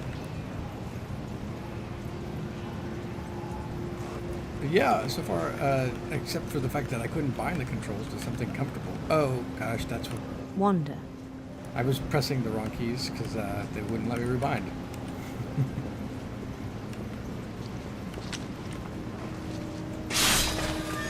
I asked him to describe it.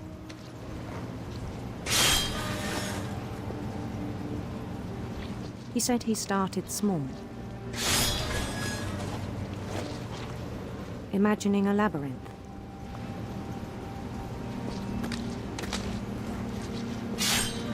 He'd feel his way about.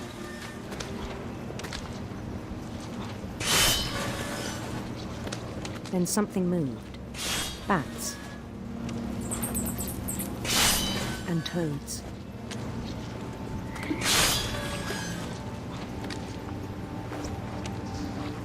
And things that have not names. He knew it was all in his head. he took it very seriously. I had hoped he'd find himself.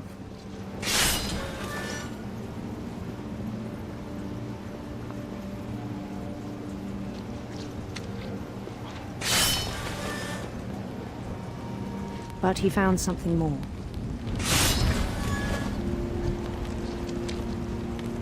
I worried about him then.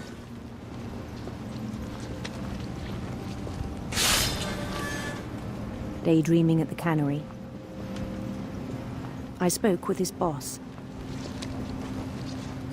But he said Lewis had become a model employee. Methodical, tireless, focused. Like a whole new Lewis. So I let him go on.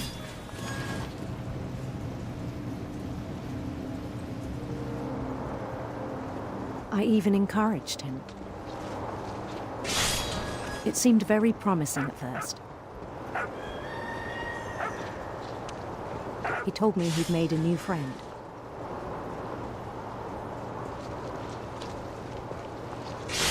On the edge of a city he named Lewis Topia. He built the city up slowly, brick by brick. Then he made musicians.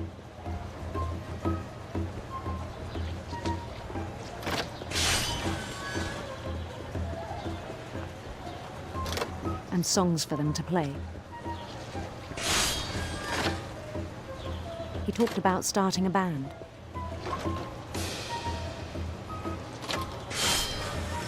And he was always humming something. Every day his imagination grew stronger.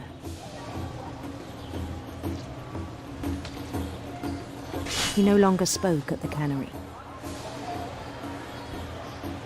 But his chopping was as reliable as ever. Then one day it struck him that all the cheering crowds, even the stones under his feet,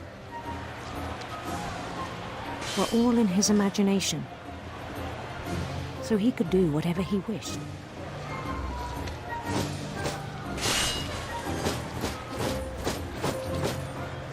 He held an election for mayor. And he won. They begged him to stay, but his mind was already wandering. It became a game for him.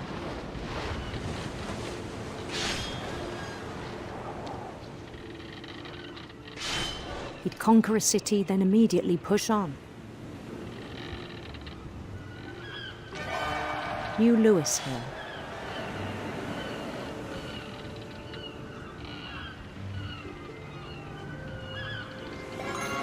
St. Louis. He started drifting away from our reality.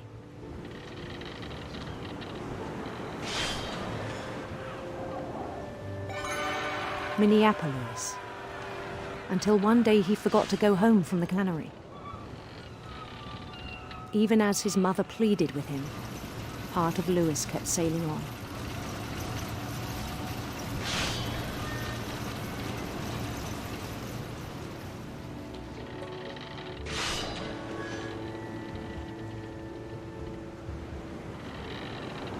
In Lewisburg, he heard rumors of a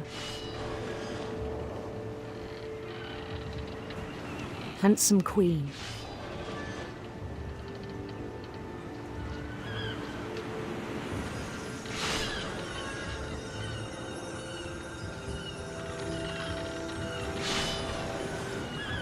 The queen was on her own quest for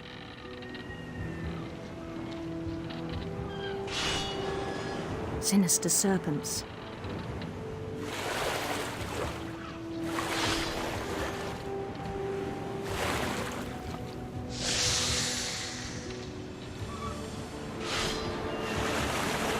He followed the sound of her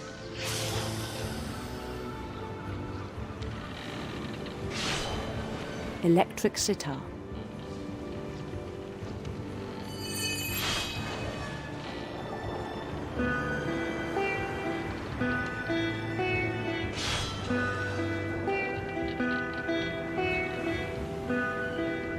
His chase led him to a golden palace east of the sun and west of the moon.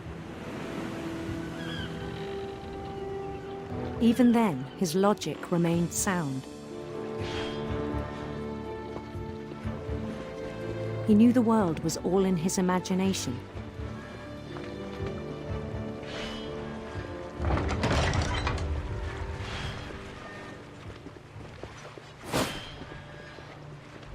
But he was so proud of having created it. In his own eyes, he'd become something greater than a king.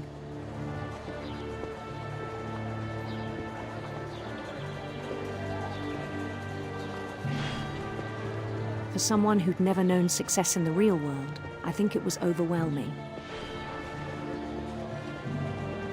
And then it struck him that the real Lewis was not the one chopping salmon, but the one climbing the steps of a golden palace.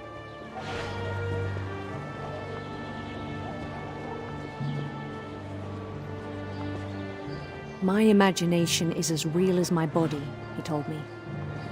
It was hard to argue with him.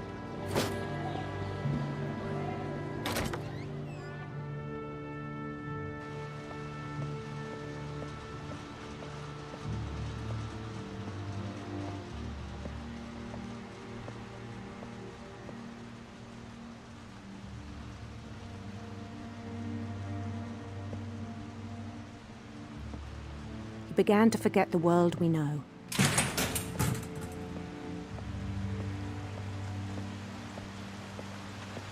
I think it pained him to remember Lewis, the cannery worker.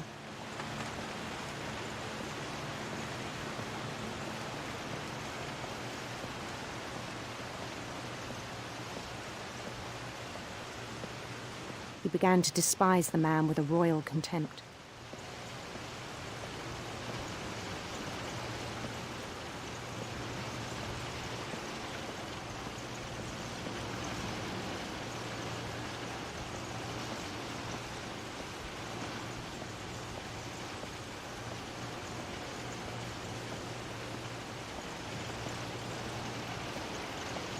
I still thought I could save him. Even after he said he was being crowned king over all the lands of wonder. The palace would be packed with his companions.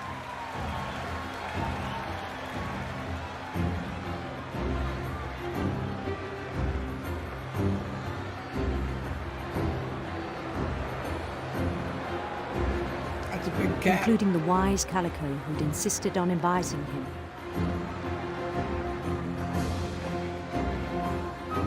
It's Molly!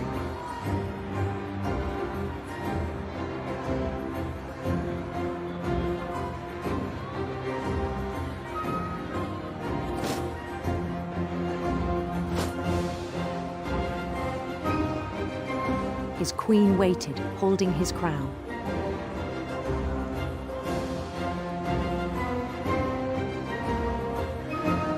There was only one thing left to do.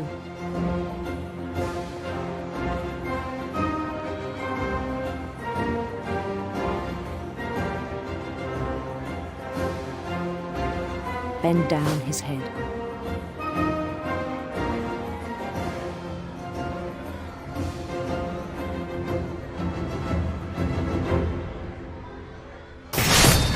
And the rest I think you know. Mrs. Finch, your son was a kind man who will be missed by all of us who knew him.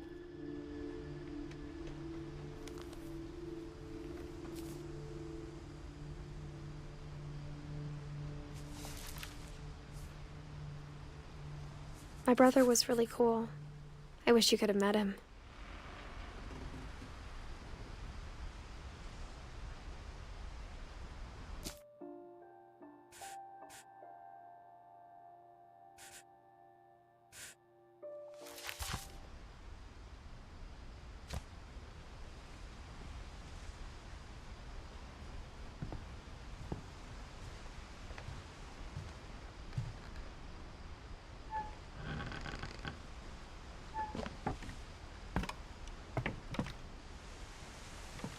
On the way back from Lewis's funeral, my mom told me to start packing. She waited until the day before we left to tell Edie. I'm not sure if she wanted to make it easier or harder.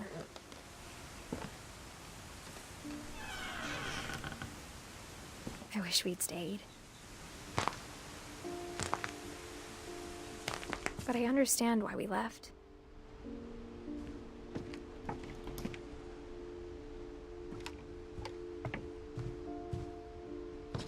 My mom ended up leaving everything behind.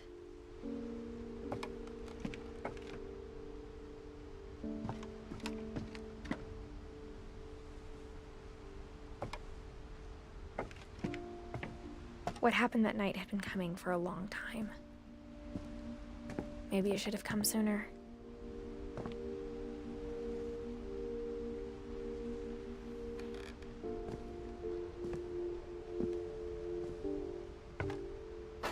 But it had to end one way or another. All that's left now is to tell you about that last night.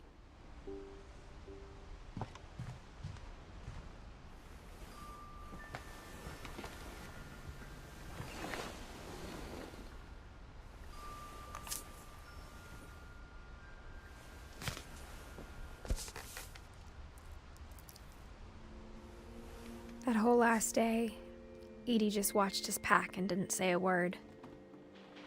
Until supper, when she raised her glass and said, "To our final night together, and all our final nights apart." Grandma, you know what I said about alcohol.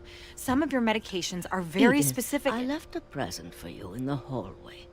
Why don't you go open it? The grown-ups have to argue now. I'm sorry, you're right. We're all leaving tomorrow. Let's just enjoy our last... I'm not leaving. Edith, you're excused.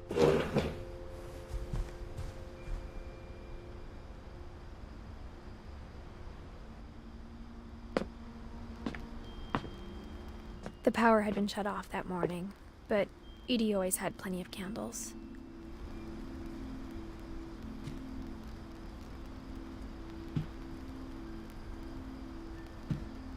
When my mom sealed the library, I don't think she knew about the other entrance.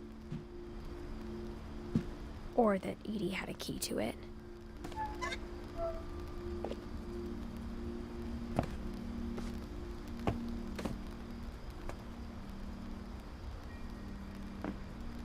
That thing you're afraid of isn't going to end when you leave the house. Edith has a right to know these stories. My children are dead because of your stories. I think it's best if Edith and I leave tonight. We'll have the nursing home send a van for you in the morning, okay?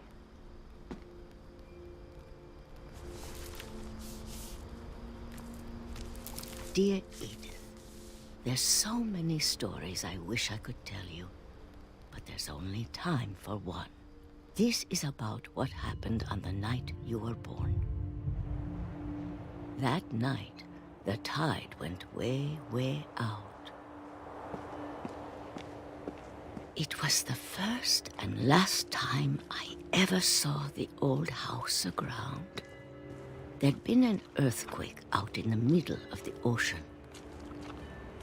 They called it the lowest tide in 1,000 years. God, it smelled awful. You know, I've seen that house every day of my life.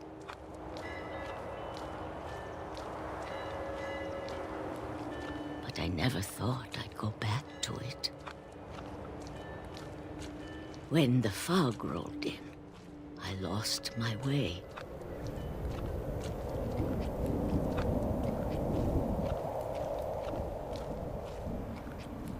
I got turned around.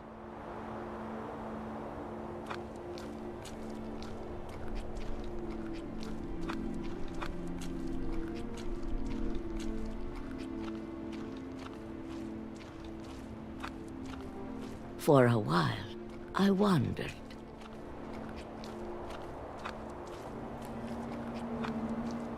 I started seeing things.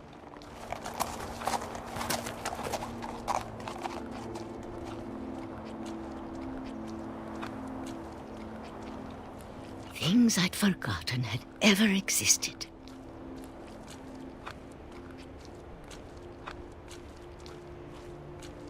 But when I saw them, they felt like old friends.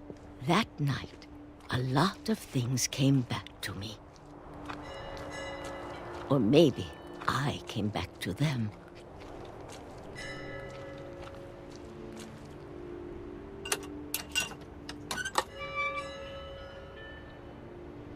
Things I can't explain, but that I need you to try and... Edith, what are you doing in here? It's mine. Edith! Mom, you're gonna rip it! Let go! I kicked and screamed, but Mom dragged me to the car.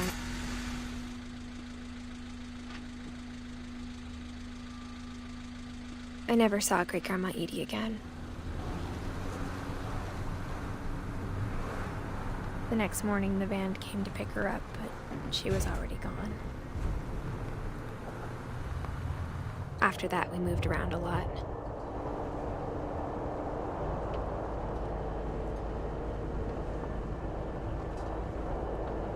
We both tried to make the best of it.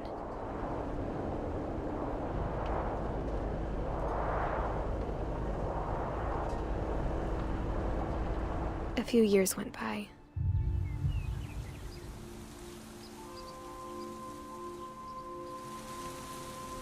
My mom didn't like to talk about it, but she started getting sick a lot. The rest happened pretty quickly. She got better for a while, and then she didn't. And then I was alone. The last Finch left alive.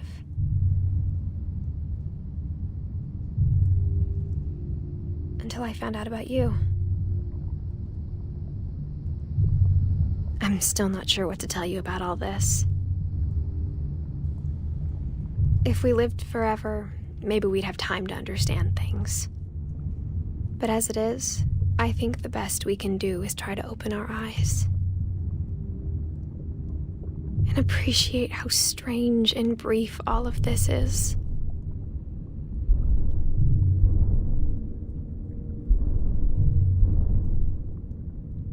This journal was supposed to be for you. But now I hope you'll never see it. I just want to meet you.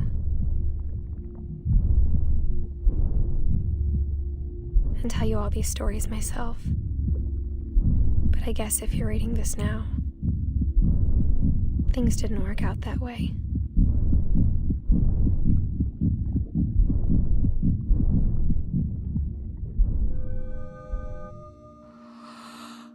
This is where your story begins. I'm sorry I won't be there to see it. It's a lot to ask, but I don't want you to be sad that I'm gone. I want you to be amazed that any of us ever had a chance to be here at all. Good luck. Aww.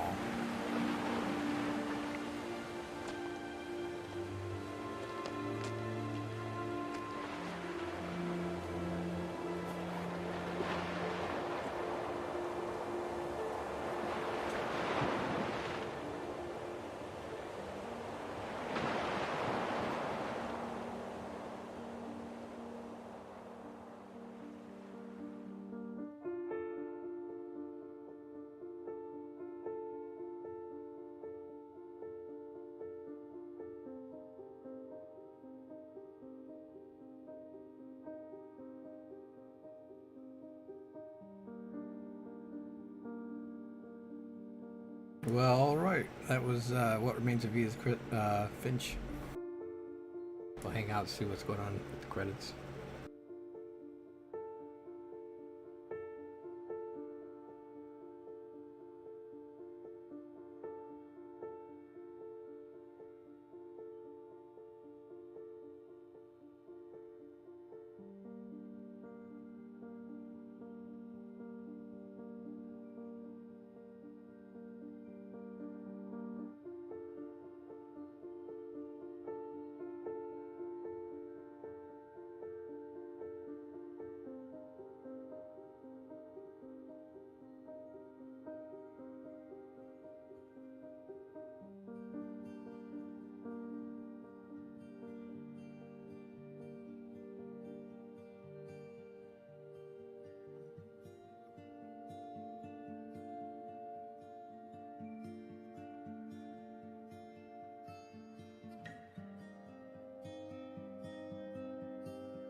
That baby looks angry and evil.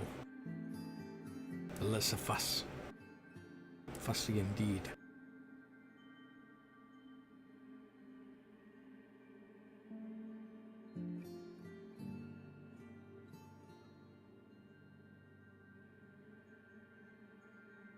The kid doesn't look any better. She's like, "What'd you say to me?" I'll turn this.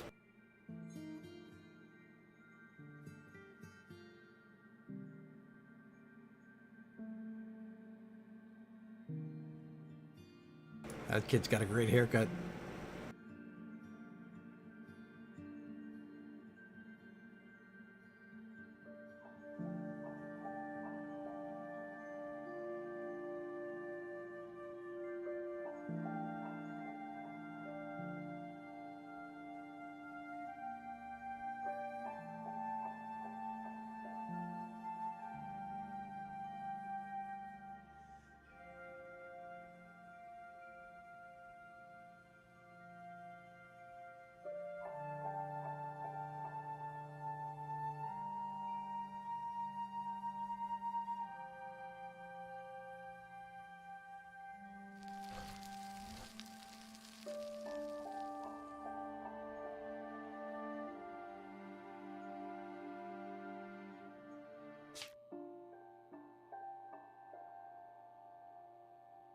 Oh, well, alright. Thanks for watching, everyone.